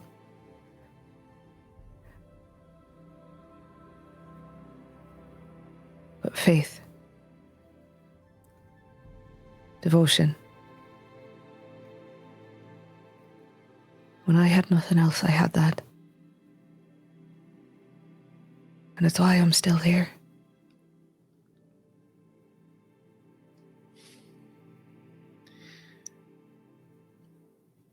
You will weather this storm. And you will do so with all of us at your side. You are strong. The Queen of Dragons will not be prepared for you.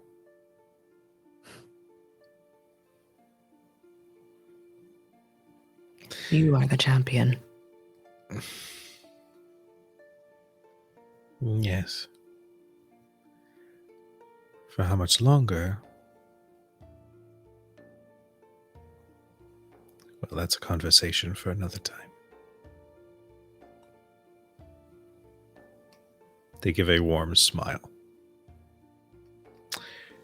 I believe your beloved is preparing you one of his notable breakfasts. I should hate to see it spoiled or lose its warmth in our conversations. Thank you for your guidance, as always. And as always, I am here to offer it should you need it.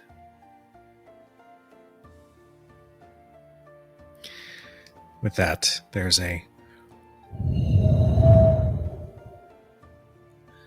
as carried on the breeze, you see their form fade from sight.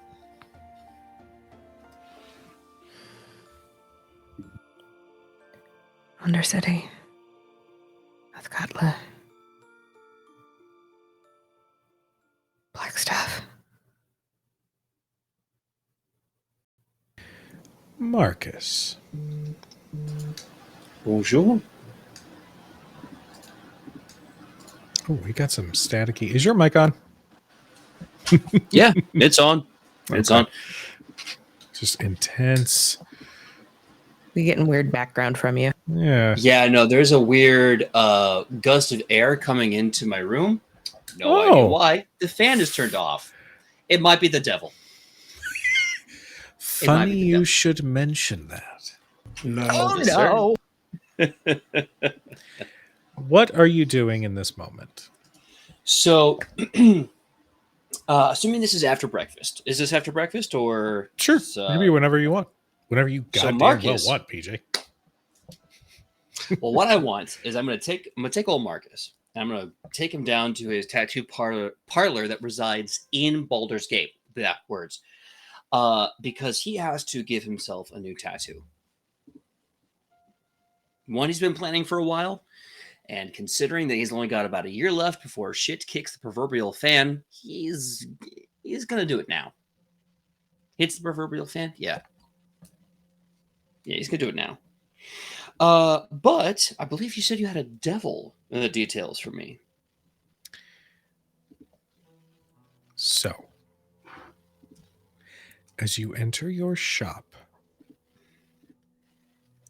you close the door behind you, and we'll say it's still morning, and the sun is shining through the window, and it illuminates the room inside.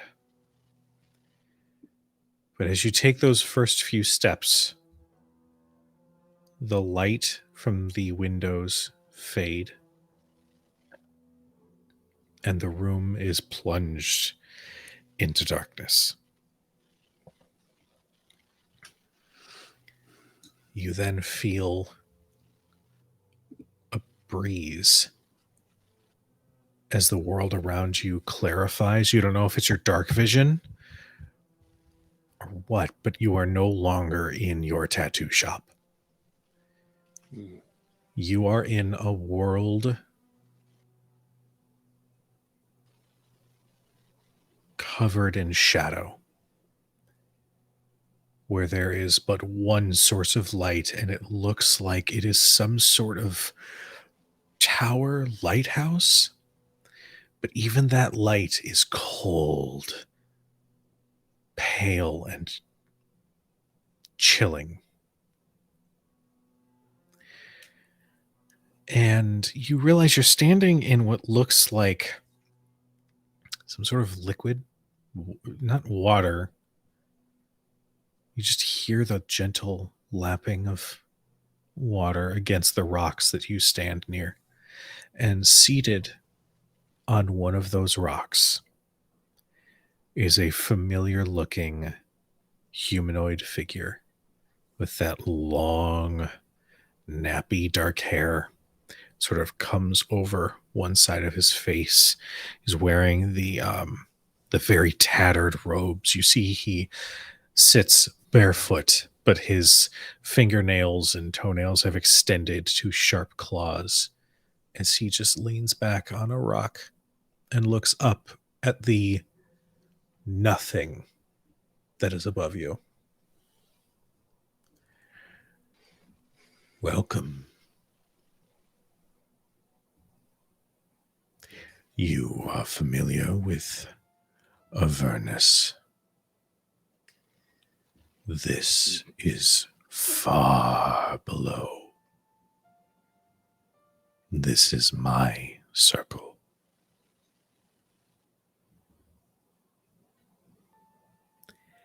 I understand you had quite an introduction to the Scaled Tyrant.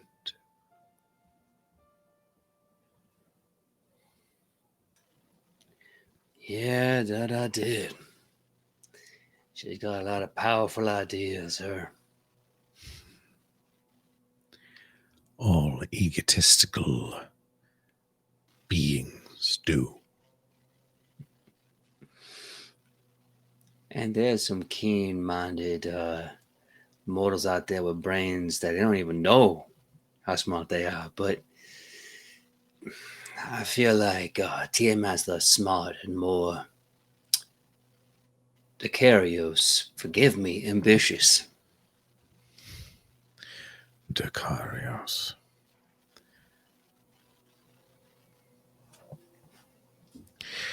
What is your plan?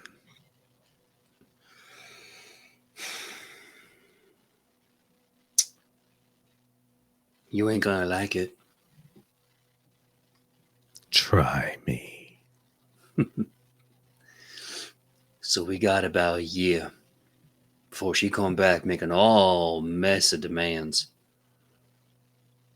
So I'm gonna cover my body with every name that has power. Some that might be surprising to some, not surprising to others. We're gonna find ourselves maybe a champion of Bahamut, whatever form they may take. And at the end of the day, I'm gonna do what I do best. Bunches of punches. You speak as if your very tie to me won't cause tension with these allies you attempt to meet. What's to stop the champion of Bahamut from visiting a smite upon you for your tie to me? Well, that is the thing that I know about all too well. Being a paladin, being sworn to an oath and acting upon that oath. But if you smart, then you gotta know when to swing and when to suffer, like I did. If they try to kill me, that's them. If they kill me, well, I'm sorry, I guess I'm not the champion I thought I was. But if they try and I kill them, then we gotta find a new one, don't we?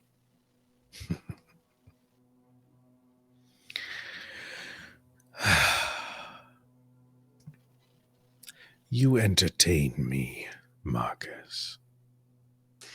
Well, it was my job for a long time down that arena. I was quite the gladiator, me.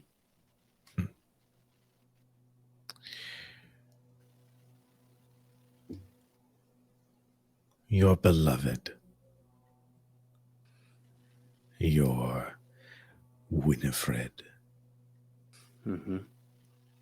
You speak of finding new champions. I would be wary should her devotion drive her to become one herself. You see, myself and the Matron of Ravens have quite the tenuous connection. It wouldn't be long before she would be given a directive, one that would put your strength and your will to test. Tell me, do you believe that she would remain a trustworthy ally should the call be made from on high to dispose of the champion of the Hells?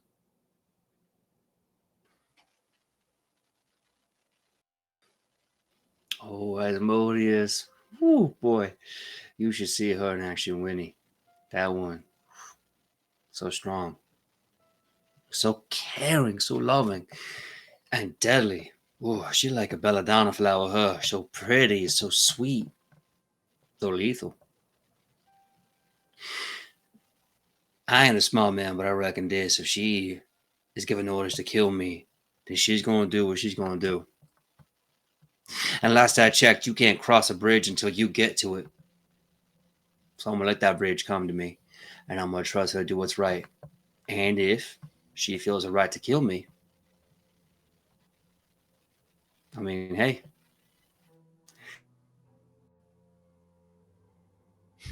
Tom's most will die by her hand and others. Oh, did I stroke out a bit? God damn it. You paused God damn it. I had a great speech. I know. You paused at the least welcome moment. Try that last bit again. If she tries to Where'd I lose you at? Yeah. So if she tries to kill you, and then continue. Okay. If she tried to kill me, I can't think of a better way to go than the arms of a lover. And compared to the others that I've had, still a better way to go.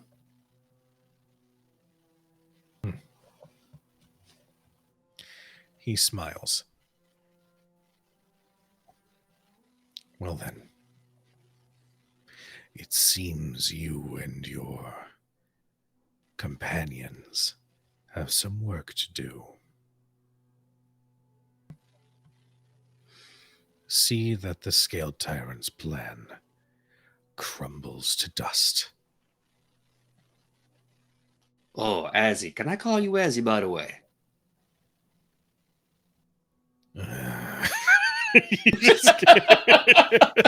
You see for a second Marcus is across this lake of misery and shadow. And he's like, yeah, I got you. And I feel like you'll call me that regardless of what my response would be. No. Names, Azzy, you know names got power. You know names are part of who you are. They are the band of the room before you do. I ain't gonna call you what you don't want to be called, but I'm hoping as your employee, I can get the benefit of a more casual interaction with my boss. Mano a mano, and all that, what they said, eh? I'm regretting many choices that led me here. No, don't do that. No, don't regret. Hey, like I said, we can't cross that bridge till we get to it. This ain't a bridge. This is a It gravel is for we can me. sit. I love it. There's the worst devil in all hell, just being frustrated by an idiot in a cowboy hat. Anyway. Screaming, crying. So I'm going to walk over, sit on the stone next to him. Not above him, next to him, maybe even a little below. Look up at the sky with him. Just kind of like kicking my leg in the shadowy liquid. Azzy.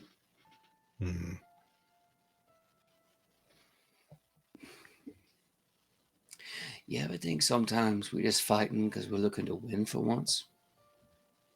I mean, I know AO threw you down here. You didn't want to. They say you were devil. They say you were God. And I've heard so many different stories about you. Tiamat's only got one. 5 heads, all scales. She sucks. We know.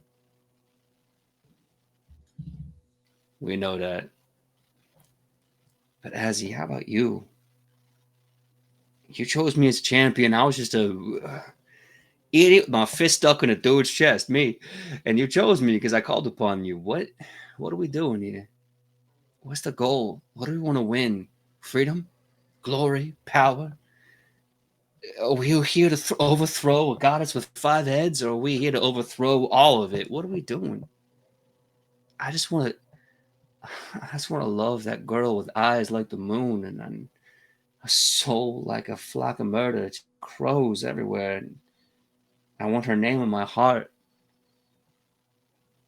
I want to draw, and I want to laugh, and I want to get so drunk, and I want to live. What do you want? All this, huh?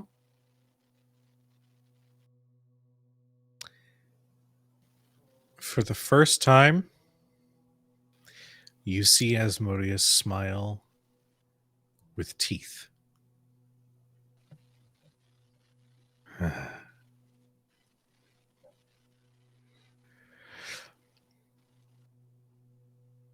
It seems a reminder is in order. What do I want?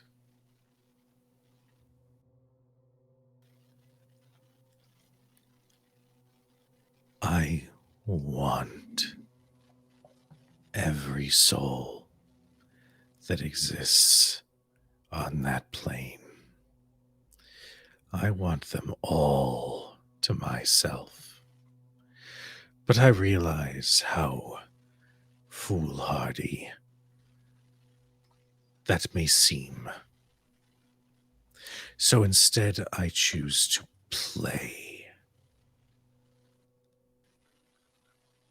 I chose you as a champion of mine so that I could play up there. You want to know what I want, but I don't believe your tiny Tiamat brain would ever understand the depths of my desire. I would tear a hole through that world if I could. But instead, I devote myself elsewhere. Now, Marcus, I need you to come to a very simple and easy conclusion. It will hurt, but that's the point. If she means to kill you, if any of them mean to kill you, you will not simply accept it. I chose you as my champion for a reason. I know of your exploits in the arena. I know of how violent you can be. And should any of them mean you harm, then you introduce them to your fist. Otherwise, and I do not make promises that I don't intend to keep, if you willingly leave yourself open so that she may end you out of some pathetic mortal concept known as love, then I will promise you pain, torment, worse, far worse than anything that she, Zariel, would have ever visited upon your tiny mortal soul. You exist to carry out my wishes. That is the pact that you signed. And so I hate to be the bearer of bad news, but your lofty dreams of peace and laughter and alcohol are far behind you now. Do I make myself abundantly clear?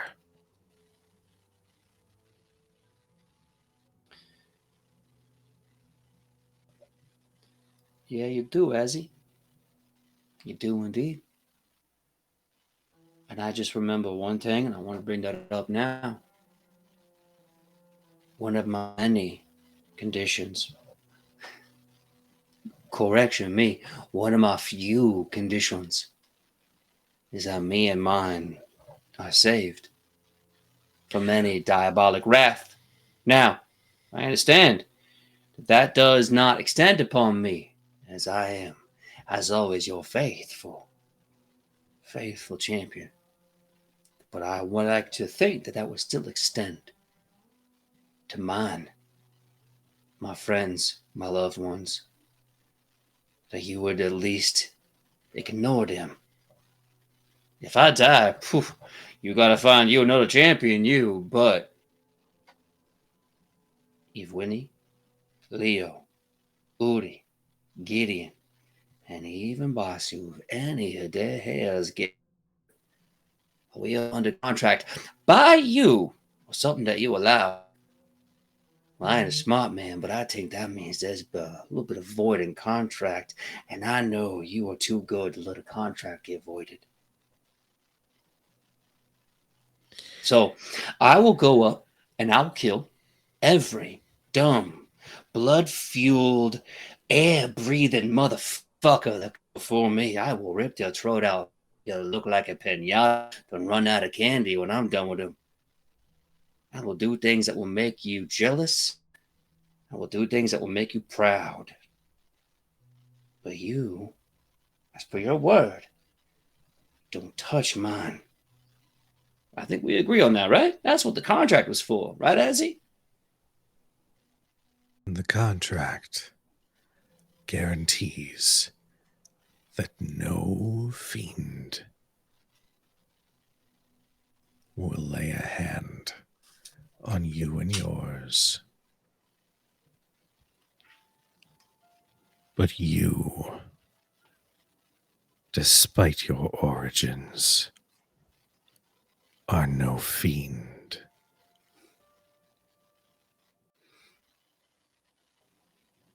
Hell, Ezzy. I've been dead since I was 6 years old. I've just been given a heart by a beautiful girl and a bunch of good friends, so I ain't afraid of death. But I think we come to an agreement and understanding. I love these chats, Ezzy. We should really hang out again sometime. Have a little conversation over some wine. I think you deserve something nice and red, full body. In the middle of your ramble, Asmodeus stands. You find his hand completely forces its way into your mouth, grips, and for a moment you feel what it's like when your jaw is ripped from your body and you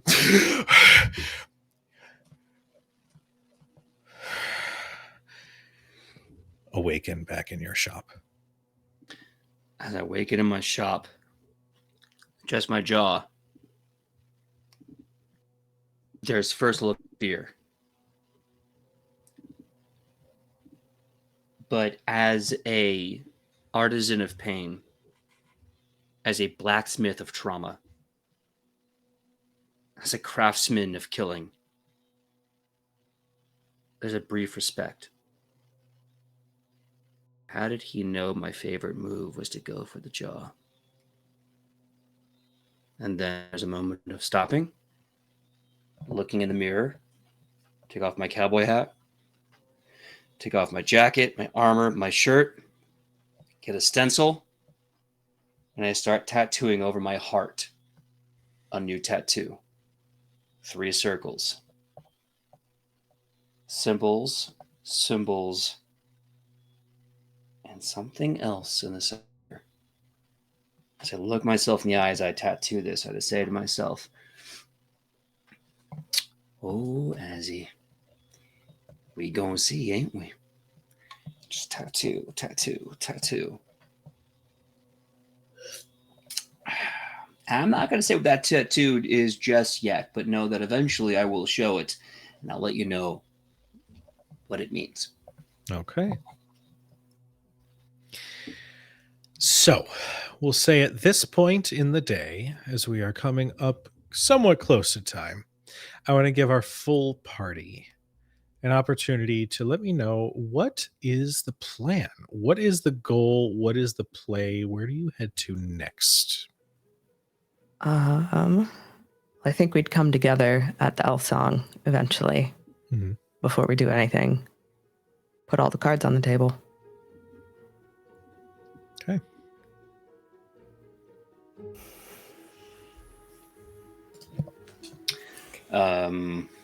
Yeah, we need to find, out of character, we need to find a champion of Bahamut, or at least some direct connection to Bahamut.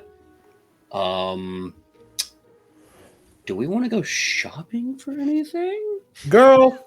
I just put a tattoo on myself. We want to go shop too? Boy, bye. Look, sometimes I gotta treat myself. Tattoo, shopping, getting drunk at the El Son Tavern. Like, let me have this. No, I'm kidding. Retail therapy. I'm here for it. You know what? That's fair. We have options. Options make it seem like one is less important than the other, and they're really not. Clearly, what's left in the Undercity is a problem. Finding a champion, I guess, of Bahamut, the Platinum Dragon, if that is possible. Fair enough, Katla. Huh? Bahamut's champion.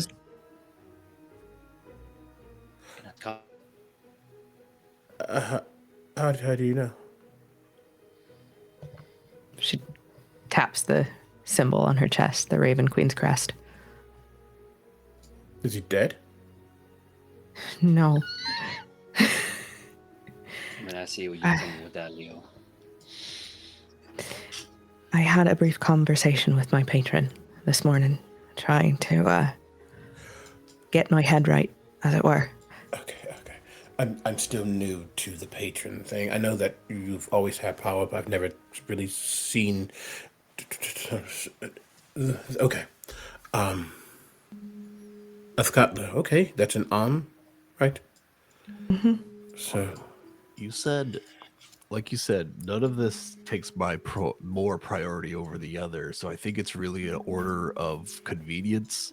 We're here, Baldur's Gate, so taking care of the Steel Watch that's here under the city, I think we should do next.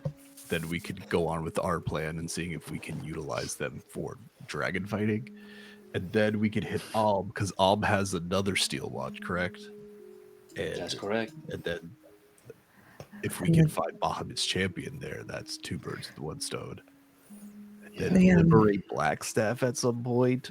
I don't know.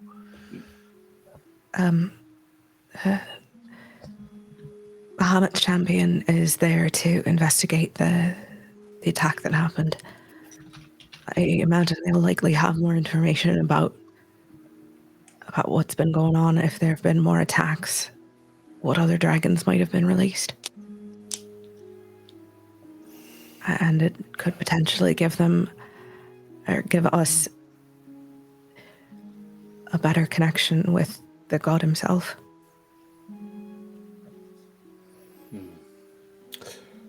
okay. And if we handle what's here truthfully, it would be a weight off of the Grand Duke's shoulders. He is scared. And they are meeting to discuss what's next for the city on the legal lawful side of things, I guess. Yeah. Plus, if we don't do it, that means it's up to them to do it alone. And all their resources they gonna have ain't gonna be there when they need it from a year from now. Order operations, I see it as Undercity. We fight that Steel Watch there, that Infernal Watch. From there, we get all the resources. We go to we, like Basu said, two birds, one stone. Us, we go fight that one there. Go find that champion. We get real cozy with what's going on. And the third thing after that, that's the big question. Once we got that champion, once we killed two of them Steel Watches, there's one more to my knowledge, correct? What do we do with that one? We only currently know for sure what the two and the one and the Blackstaff. We don't. We need to figure out. Perhaps you see him pause. If once we get to perhaps I can look upon the one who is in charge of them. I had a thought. We know from what they told us, at least from what Tiamat threatened, that there was some trouble going down in Blackstaff. I hate to say this, but I think this might be the best way to do this. Divide and conquer us. No. I know. Hear me out though. Me and Udi go to Blackstaff. We ain't gotta cast spells to kick ass. We go there, we stop that. We make sure Blackstaff get back on his feet, make sure Gideon doing okay. Him. After that, well, you two, three, you go down to Besides, if they are the champion of Bahamut, I don't think they're gonna like my partnership with Old Azzy none, and we don't want to start off on a bad foot. Do you think you're indestructible? It took all of us plus more to deal with one, and you want, respectfully, you and Winnie to go by yourselves to what they've already said is a destroyed Blackstaff, where Archon, this person, is. No. No, I'm sorry, I don't mean to shut you down, but no. That's No. You are right and fair on that. I forgot about Archon's presence. I was thinking so much about the Infernal Watch. I wasn't thinking about him. Even then, it takes all of us to deal with these things. Either way, we have a lot of things we need to do, but the thing is, we need to relieve pressure off of the government here at Baldur's Gate. We can't have Winnie channel a god and pass out just so they don't shit themselves in front of Tiamat. So anything we can do to relieve pressure so we can go out and do other things and they don't just start giving Baldur's Gate to Tiamat. We'll take care of the Undercity stuff and then we'll go from there. I got me a fun idea. I agree with you too. You know, this ritual that they walk away feeling good about themselves. We get a champion in Baldur's Gate to go with us. That way, when we destroy the Steel Watch, Baldur Gate knows it was Baldur Gate that killed that watch. So when they are getting told by 5 heads going, oh, you can't do nothing about it, they already know they got an option that they can't. We build them up and then we piss off and they do what they gotta do. I'm saying we ask for champion of Baldur's Gate. We go down there, fight together. That champion goes back, tells the Gators that they're great. I mean, I don't. There are lots of past champions of Baldur's Gate, but if we're looking for someone tied to Baldur's Gate the most, I don't see anyone more tied right now than Leo. I just put this out there. I know. You're not gonna like this. You're not gonna like this, Leo, and I'm so sorry. I mean, there is Will Ravengard, son of Duke Ravengard, Archduke Ravengard. My apologies. We don't need to.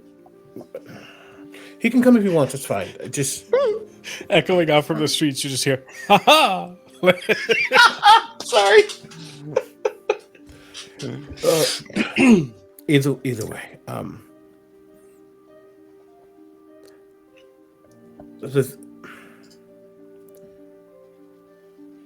the thing I'm trying not to say because it makes it real.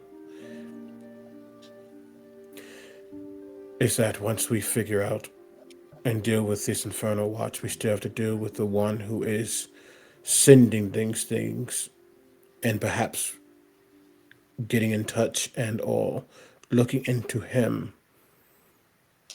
That will stop the Still Watch threat. And Roderick, right? unfortunately, you feel a warble when you say the name.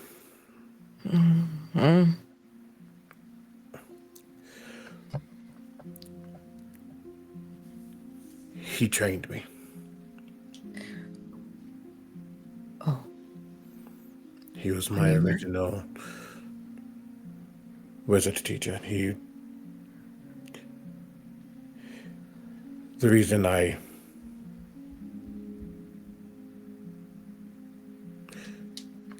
don't know all the details, but he was connected to my family for a while. So, if anyone knows how to get in touch or look to him, it's me. But we can deal with that once we deal with the Undercity. And I guess Will can come too. Well, it seems like we got our marching papers, us. We grab a little Raven Guard attachment, and we go down to Undercity. We make sure Baldur's safe. Baldur's Gate is safe. Oof, that was a tongue twister. Baldur's Sate is Gafe. You heard it here, folks. Baldur's safe as gate. We're killing it. Dude, the best. And if we are if we are in agreement to, if that might help with morale for Baldur's Gate. Hi. It's either that or you start shouting for the gate every time you kill somebody. You know, pick your poison. It's either you or him, you know? I mean, Leo could be a good Blade of the Frontiers, him. That's like not a good title, right? I I thought it was rather charming. thought it was kind of, like romantic and heroic, that. No, it was like it. Will Elsung Tavern now sending.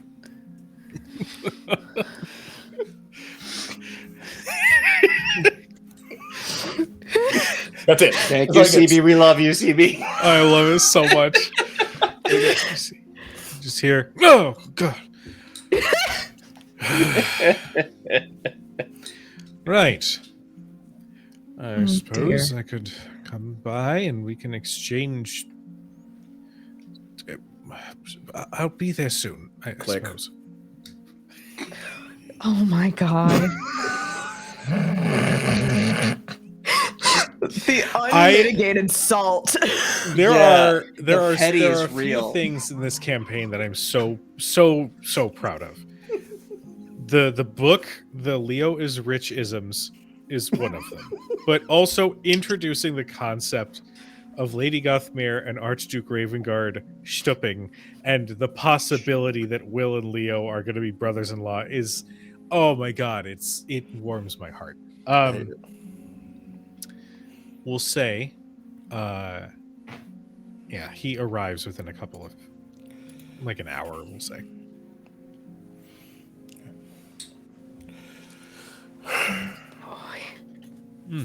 You hello, Do you have your sword? always, yes. Great. You want to fight?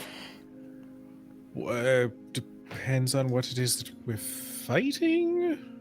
Oh, there's just an image of the Still Watch, Oh, those bastards. Yeah, all right, I'm in.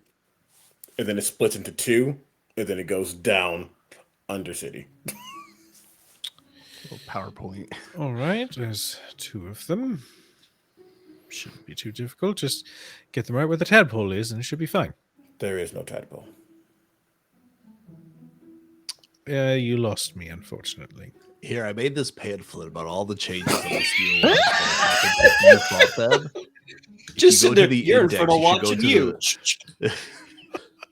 I'm gonna need you to study that if you're not gonna die. I don't want to be the cause of the death of the Blade of Frontier. So just make sure you do your homework. You know what I'm saying? Oh, of course. Yeah, no, I will.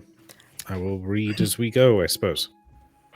We're going to the Undercity, the place where there was that society of delightful, wonderful. Well, Is he talking about the Zents? No. well, lead the way, dear brother. And he says that, and there's a grin that shows up on his face. Oh God. Can I insight check Leo? Is he about to swing? Is he going to swing? I can't tell if Omega is getting a bunch of dice out to do damage or is packing their dice up to not.